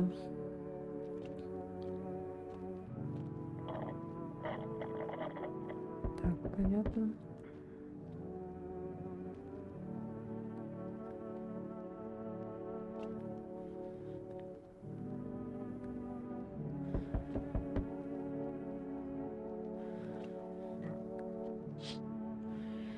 Группа людей, выселенных КЧС, осела в руинах соседского дома. Скучился за вами, живем, не ожидал тебя увидеть в гостях. Ай, да, это было спонтанно очень выбор этой игры.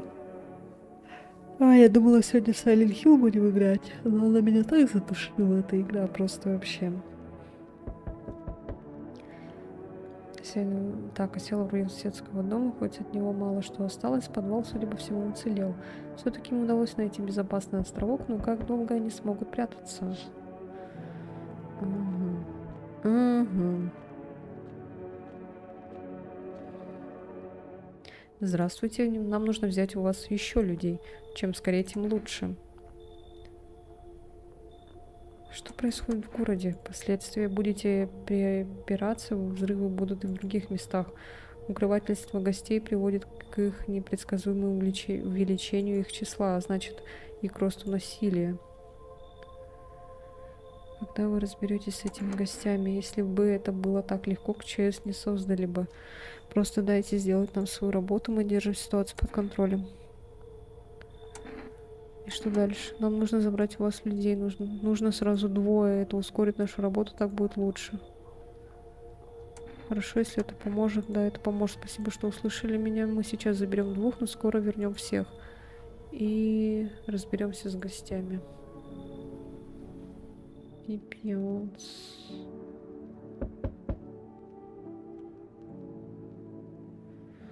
Я прям чувствую это.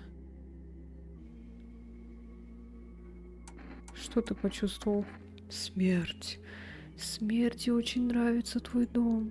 Не знаю, как часто у тебя дома кто-то умирал, но здесь я точно ощущаю присутствие. А если к тебе мы пришли, или Фастум Гель ТВ пустила нас? Фастум Гель ТВ? Что? А если без предупреждения, наверное, да, я пустила бы. Без предупреждения. А ты кто? Нацепил тряпки какие-то? Выглядишь как сектант какой-то. Может и так, я не против. Это мой саван, когда умираешь, не надо искать, во что завернуть умершего. Мы не верим ни в какое спасение, кроме того, что принесет сама смерть. Она уже рядом, мы лишь поможем ей даровать всем покой. Ты чего ты хочешь? Нам нужно совершать ритуал погребения по-новому. Мы чувствуем, что твой дом идеально для этого подходит. Здесь влияние смерти высоко. Что у тебя происходит вообще? Это он про меня. Я так называю ХПГЛ, любя. Фастунгель.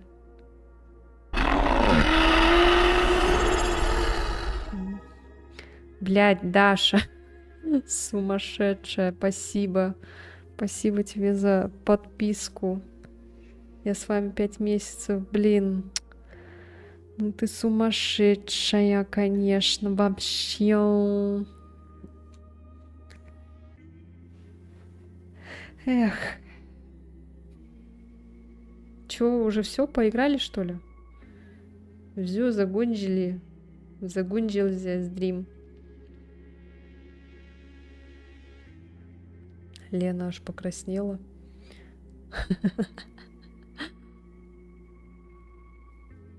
Да, мы 4 часа поиграли. Что-то как будто маловато 4 часа. А я, блин, спать хочу уже. Думала, мы сегодня будем в Silent Hill играть, но планы изменились. Задушил меня этот Silent Hill вонючий.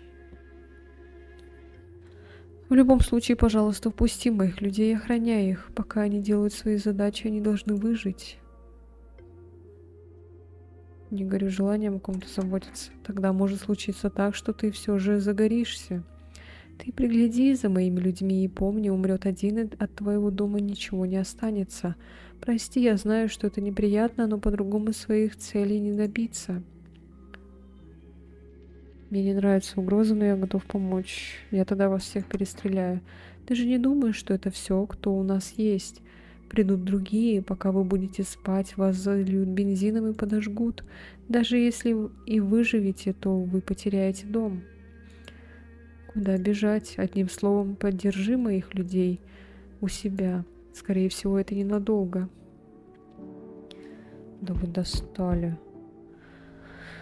О, особняком держишься от остальных. Хорошо, больше шансов выжить, если ты не гость, конечно. А ты сам кто? Приехал навести порядок. Проблемы в моих краях я уже решил. 15-й стрим подряд. Ёбаный в рот этого казино. Не 12, конечно, но тоже пойдет. Мне что-то показалось, что вы мало поиграли. Остальное тебя волновать не должно. Метла для порядка у тебя как раз в руках. Чего ты на себя нацепил? Отпугиватель гостей.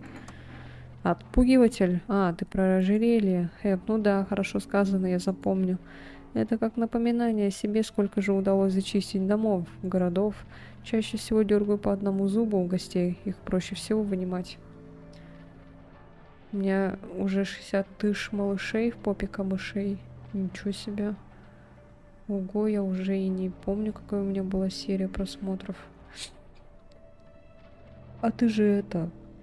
редко заходил. А, я тебя вообще давно не видела. Если гость особенно мне понравился, беру что-нибудь еще. Долго ты будешь наводить свои порядки? Подожди, свои вопросы ты задал, теперь я хочу поговорить. Расскажи, что тут у вас происходит, с кем мне надо быть осторожнее. Полуголый гость раскрошил небольшой отряд военных. Гости приходят, но у меня ружье.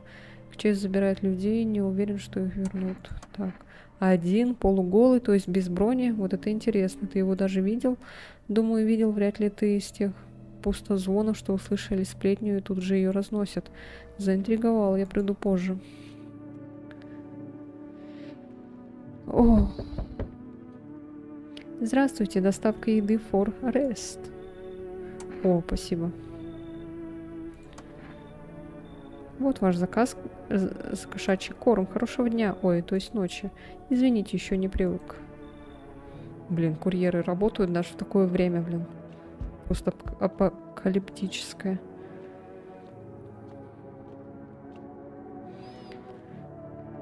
Привет, жилец. Настроение ни к черту, я заранее прошу прощения. Так много ублюдков вокруг, надеюсь, ты не один из них. Ты про кого? Да про всех. Про ублюдков, которых сдерживала только вера или еще что-нибудь. А когда Бог умер для них, нихуя человеческого не осталось. Просто животные ебучие. Будто не хватало нам этих приколов с гостями. Тут еще эти. Чего ты так завелся? Да ты не принимай на свой счет. Просто после солнечного ада и прихода гостей создается ощущение, что вместе с Богом умерла человечность. А злюсь, понимаешь, хотелось же... Вам доставка. Заказать что-нибудь Форест.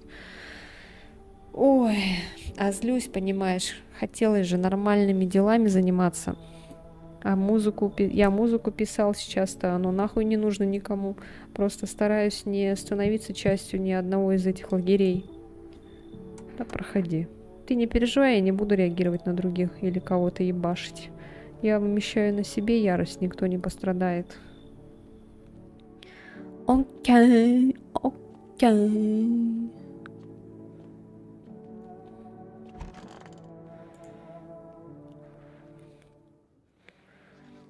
Так. Ай, скоро начнется лето, и ад под 60 уже спасить. Ай, я жду не дождусь, когда уже лето начнется, когда уже этот снег ебучий растает. Добрый день, в эфире новости. КЧС помогает пострадавшим от атаки на карантинную зону. В связи с заполненностью других карантинных зон, комитет принял следующее решение – поместить эвакуированных жителей из городов в здания неподалеку от города. К счастью, жильцы пошли на контакт с КЧС и решили помочь, предоставив свой дом. Однако найдена только часть беглецов с подозрительным статусом. КЧС дала новый признак, чтобы их можно было отыскать – кровь на деснах. Если к вам придет человек с данным симптомом, не вступайте с ним в контакт. В случае необходимости дождитесь сотрудника, занятого регулярным обходом, и сдайте подозреваемого. На этом все. Оставайтесь на местах и ждите дальнейших указаний. Далее репортаж о новом опасном культе. Гости не только скрываются среди нас, но и влияют на умы людей. По нашей информации, в городах появляются культисты неизвестной нам конфессии. Они обвиняются в следующем: жертвоприношение, поклонение неизвестному богу и возможное сотрудничество с гостями. По последним данным, они выступают против действий КЧС. Раньше все ограничивалось лишь словами и призывами, но теперь они перешли к действиям. Возможно, именно этот культ несет ответственность за произошедшее в городе. Просим вас остерегаться нововеров и не вступать с ними в контакт. При подозрении в пособничестве сектантам сотрудники КЧС могут арестовать вас. На этом все. Оставайтесь с нами. Отведи его к стоматологу и не давайте твердую пищу. Так, ладно, все то же самое говорит. Так, котик. Так, покормить кота. Хоть по морде кота сложно понять эмоции, но он наверняка радуется.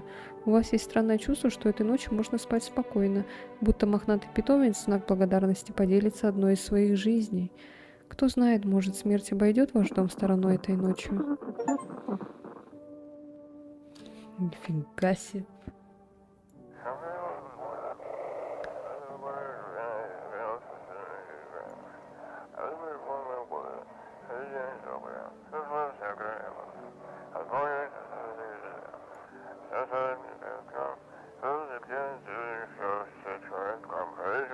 Скоро мы начнем голодать. Если вы можете поделиться едой, это очень поможет нам.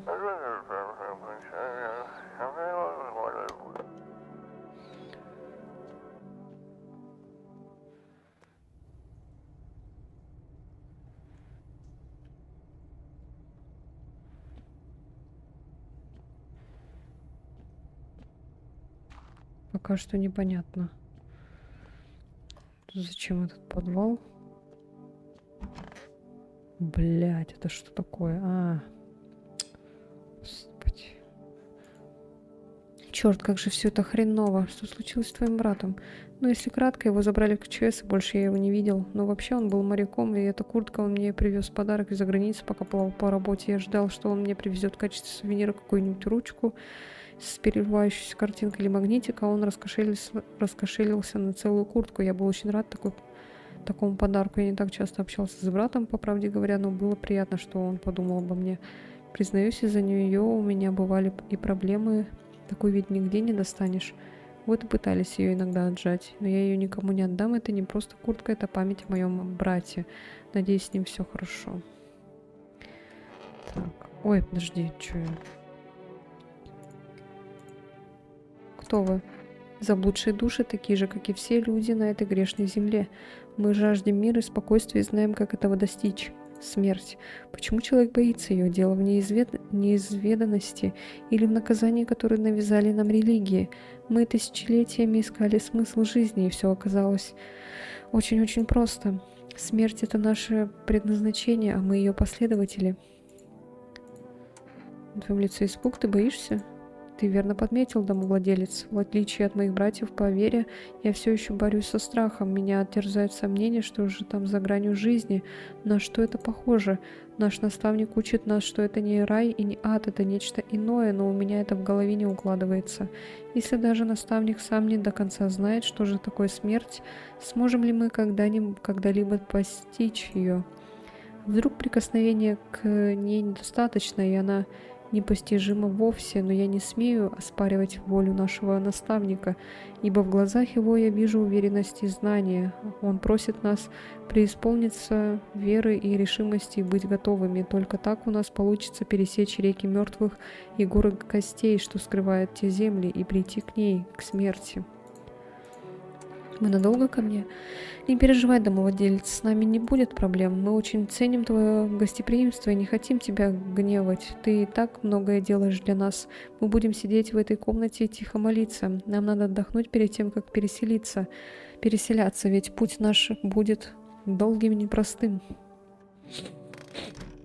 Так, ладно. Никого. О, сидит. Ёбаный пиздец. Ну что, остыл? Я быстро остываю, но стоит вспомнить что-нибудь эдакое, и я опять выхожу из себя. Раньше как-то спокойнее было, меня было сложнее задеть и выбесить. Сейчас достаточно одной искры, и понеслось. Да и надо ли оставаться спокойно? Может, моя ярость и помогает мне оставаться в здравом рассудке? По крайней мере, не поклоняться солнцу, как какой-нибудь долбоеб. Как можно думать, что солнце нас спасет? Оно нас, блядь, убивает. Ведь все идет к тому, что оно нас, сотрет нахуй.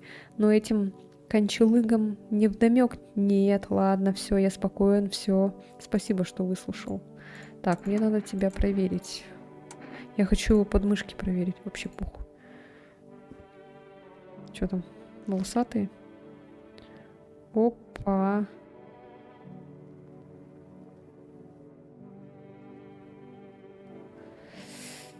Ой.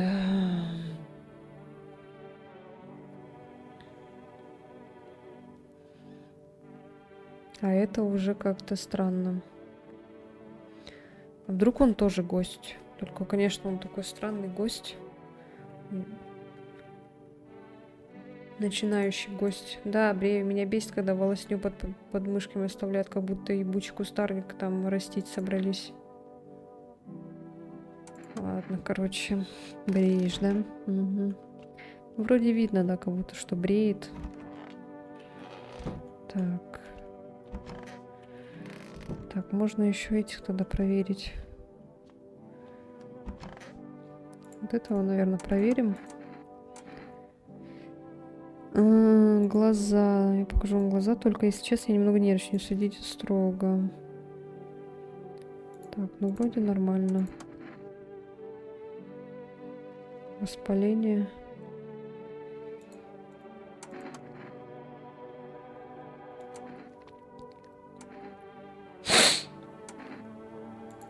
Давай руки твои проверю. Блять.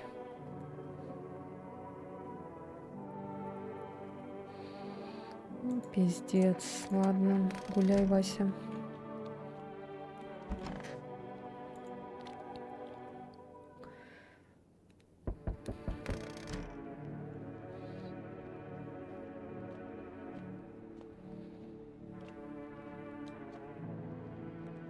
Здорово, брат. Пустишь перекантоваться, а то к какому другу не зайду, либо его дома нет, либо выгнали к херам, либо еще чего. Думал, что у меня друзей полно, и как-то мы вместе справимся, но, как видишь, приходится ходить к незнакомцам. Я тут до этого с Майей жил, до нас коллекторы выгнали из квартиры. История просто пиздец. Если пустишь, расскажу как-нибудь. То есть за тобой ходят коллекторы?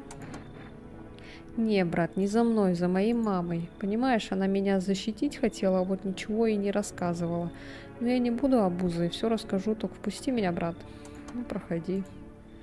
Ты подойди ко мне, как время будет. У меня столько охуительных историй будет, что ты охуеешь. Ахах.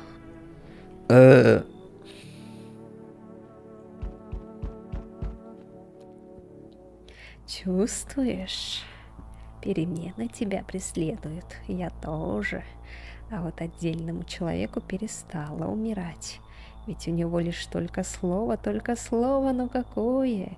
Понимаешь, о ком я? Интересное вокруг тебя творится. Я этого не чувствую, мне все равно. Как-то безучастно, как будто тебе плевать на самого себя. Давай-ка это изменим. Если у тебя дома будет хотя бы 2 моих человека, ты откроешь мне дверь. Ты можешь прийти позже? Конечно, я уже ухожу. Но сначала мы проверим наше новое правило. Ты один дома? Я не один, надо же.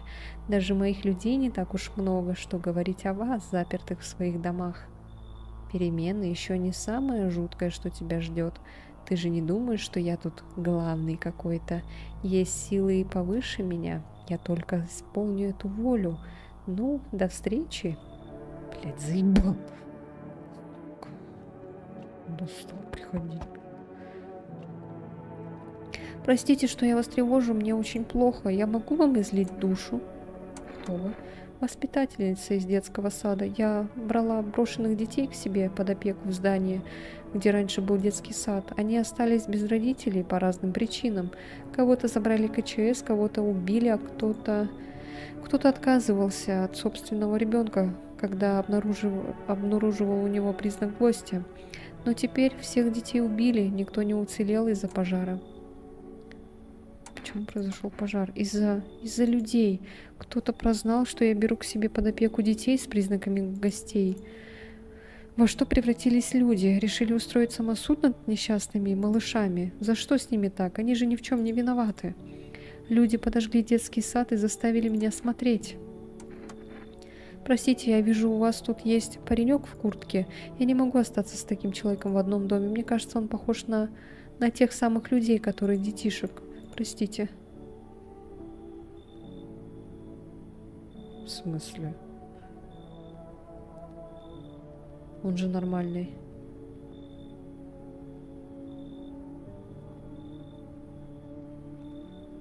Блять.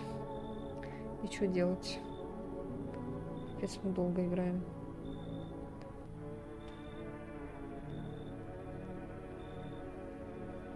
Что делать? Знаете, что делать? Я не знаю, что делать.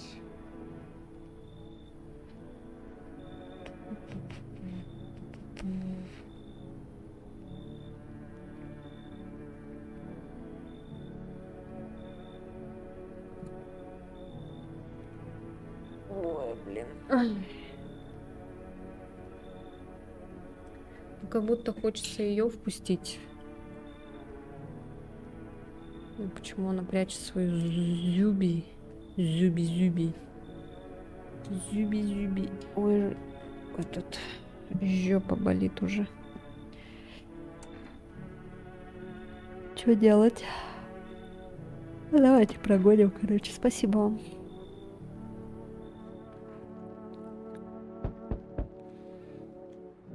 Вижу, ваш домишка стоит дальше всех. Думала, он мне подойдет. Пойдет для чего? Господи, я же с вами на одном языке разговариваю. Для жилья, родненький, для жилья. И раз мы затронули эту тему, скажите, пожалуйста, у вас, надеюсь, есть иконы, предупреждаю, мне нужна полная тишина, чтобы я могла сосредоточиться на молитве. Ты охуел? Вы хам и наглец. Побойтесь Бога, стыдно должно быть. Я вас спрашиваю, нормально ли у вас дом, а вы мне матом отвечаете. Ничего уж. Я постараюсь, чтобы в этом доме не было места грязным речам. Проходи. Спасибо.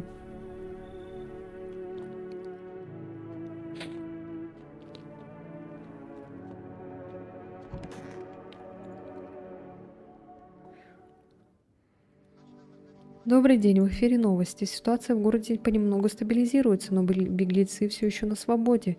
Тем временем утилизация тел на улицах города возобновляется, однако появились новые трудности. По последним данным, по улицам бродят стаи бездомных собак. Я забыла в окна посмотреть. Ну ладно. КЧС сообщил, что выслал отряд для решения этой проблемы. Также комитет сообщил новые признаки потенциально опасных граждан, раздражение на коже.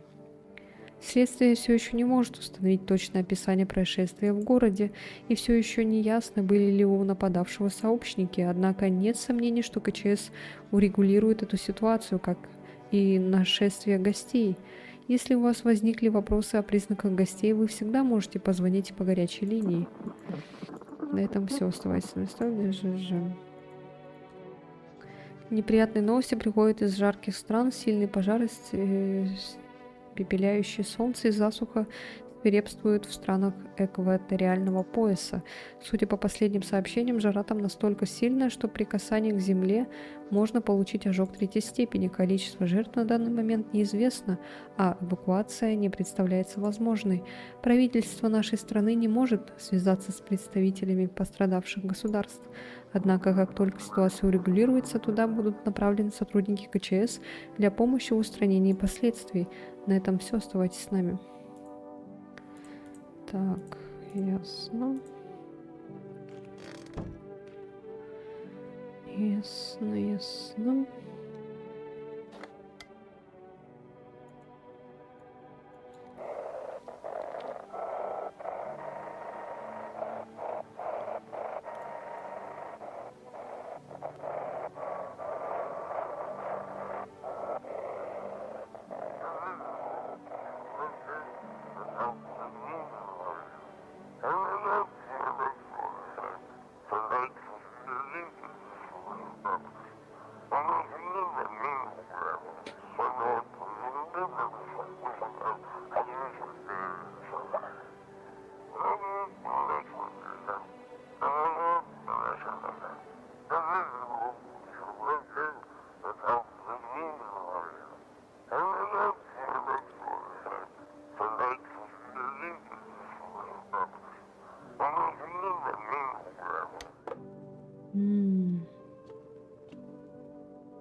И же еси на небеси.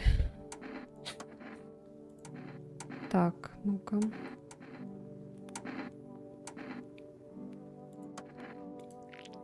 Ой, блядь. Понятно.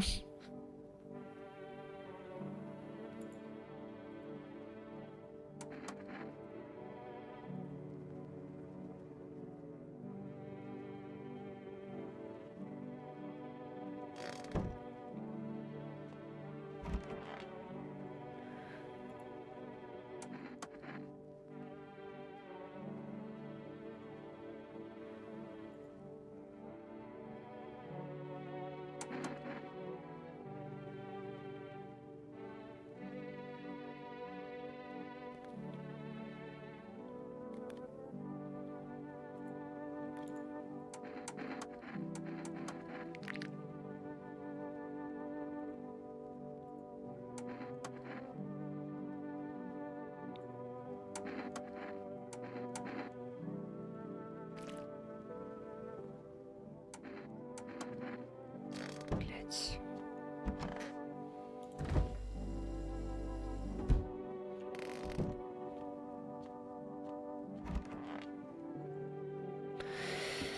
Телебом, не поджечь ли нам всем дом? Да я шучу, просто люблю частушки. М.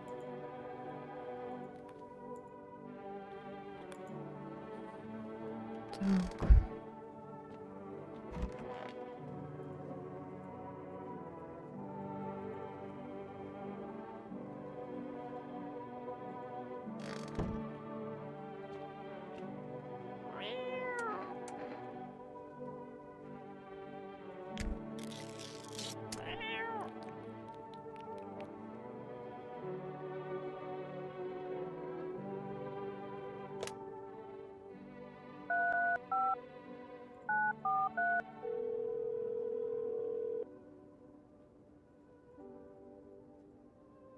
О, все что ли? Нельзя больше.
Пиздец.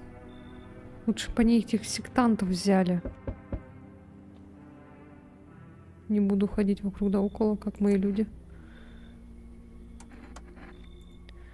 И что ты тоже уже устала, конечно, все это тяжело.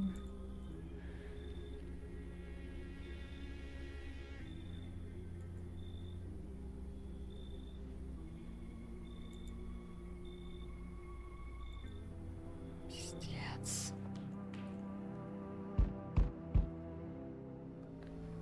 Я вернулась, пыталась найти кое-кого, но что-то не получается. Зато прошлась по домам, пиздец, у вас полно гостей.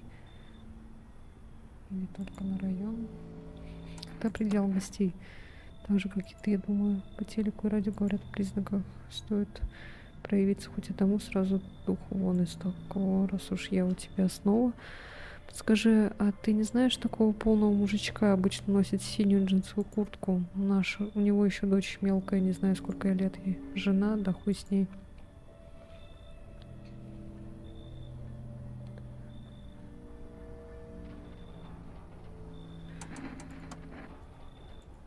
Показывай какой-нибудь признак. Даже если ты там с оружием стоишь, похуй, значит перестреляем друг друга. Шире покажи, давай не ссы. Ах ты, сука, гости ебаные. Думал меня дурачить. Время подыхать, ублюдок. Вы слышите, как безумец агрессивно выплевывает слова за дверью.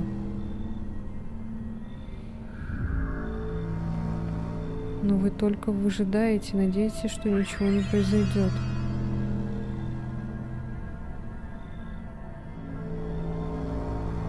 Пелена злобы на глазах человека с оружием пугает сильнее гостя.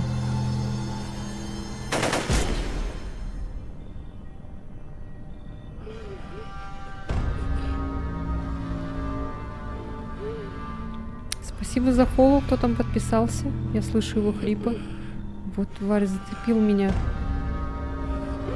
И скольких он еще убил, скольких сжег. Со мной возился, потому что я себя в обиду не дам. Затих, надо посмотреть. За таких уебанов столько смертей. Такие, как ты, убили моего друга. И такие, как ты, никого не оставят в покое. Ты что, думаешь, никто не даст отпор? Да я вас раздавлю. Я уже все потерял, а вот вам есть что терять. Проклятые безумием головы. Ебать. Нихуя тут заставочка. Я загоню вас поглубже в землю. Залью все вашей кровью.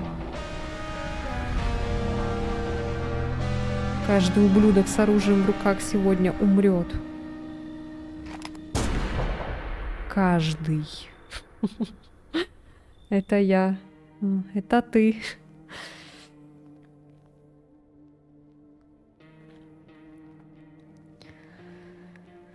О, блин, капец.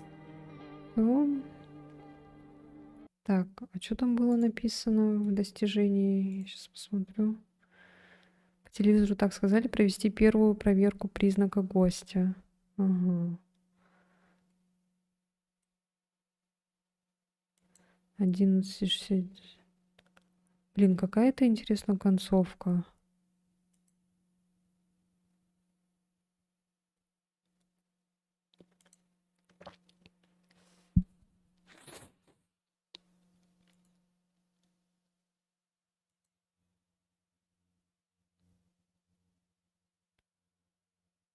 Мгм. Ну, блин, прикольно. В Ютубе тоже стримишь, да. В Ютубе тоже стримлю. Ой, блин, капец. Жесть. Ой, жестко, жестко, но прикольно.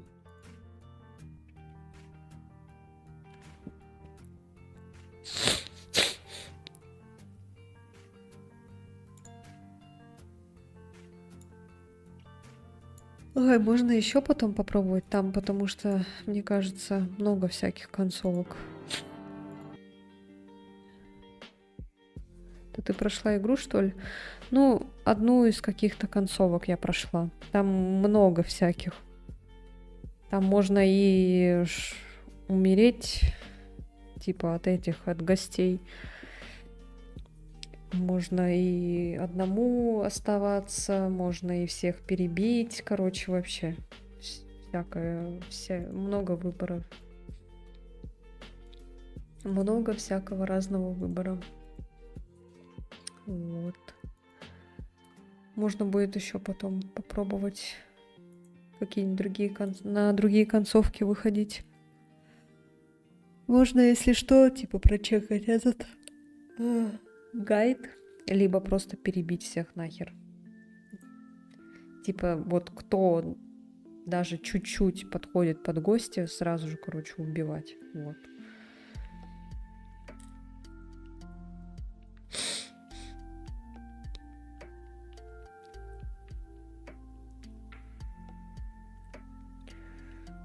Званый ужин. Впускать домой всех без раздумий.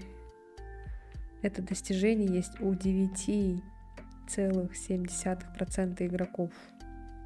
Я реально же всех подряд пускала. Буйство линчевателя. Вступить в перестрелку с охотником на гостей. Ой, прикольно. Мне понравилось. Что там есть еще за достижения? Сейчас посмотрю. Ошибка. Впервые ошибиться в поиске гостя. Друг или враг. Убить одного и того же персонажа в виде человека и гостя. Вот. Что-то там какой-то чел писал на ютубе, что этот персонаж всегда гость, короче.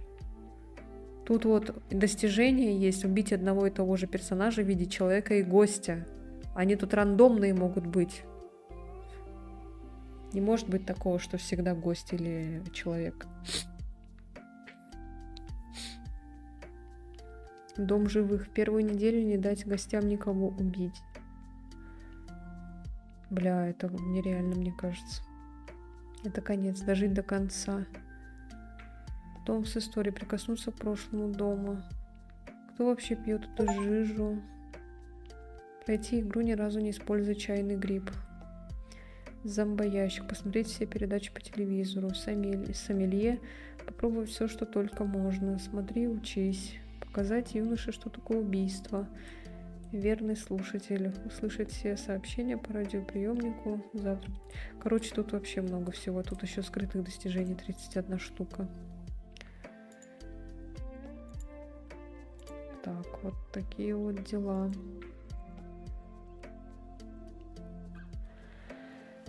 Ой, ну что, ребята? Будем, наверное, заканчивать. Скорее всего. Вот. Спасибо, что были сегодня, что приходили. Увидимся с вами на следующей неделе. Скорее всего, также на выходных. Вот. Что еще? Скорее всего, будем проходить Резидент на следующей неделе. И Байонетту, наверное, начнем таким. Вот. У меня же еще есть GTA San Andreas не пройденная. Так и не прошла до конца. И вот эту игрушку тоже будем периодически играть, если Хочется какого-то умиротворения. И сильно не хочется прям так вдумываться во что-то. Вот, спасибо всем. Всем спокойной ночи. Всем удачи. Всем пока-пока. Давайте. Пока-пока.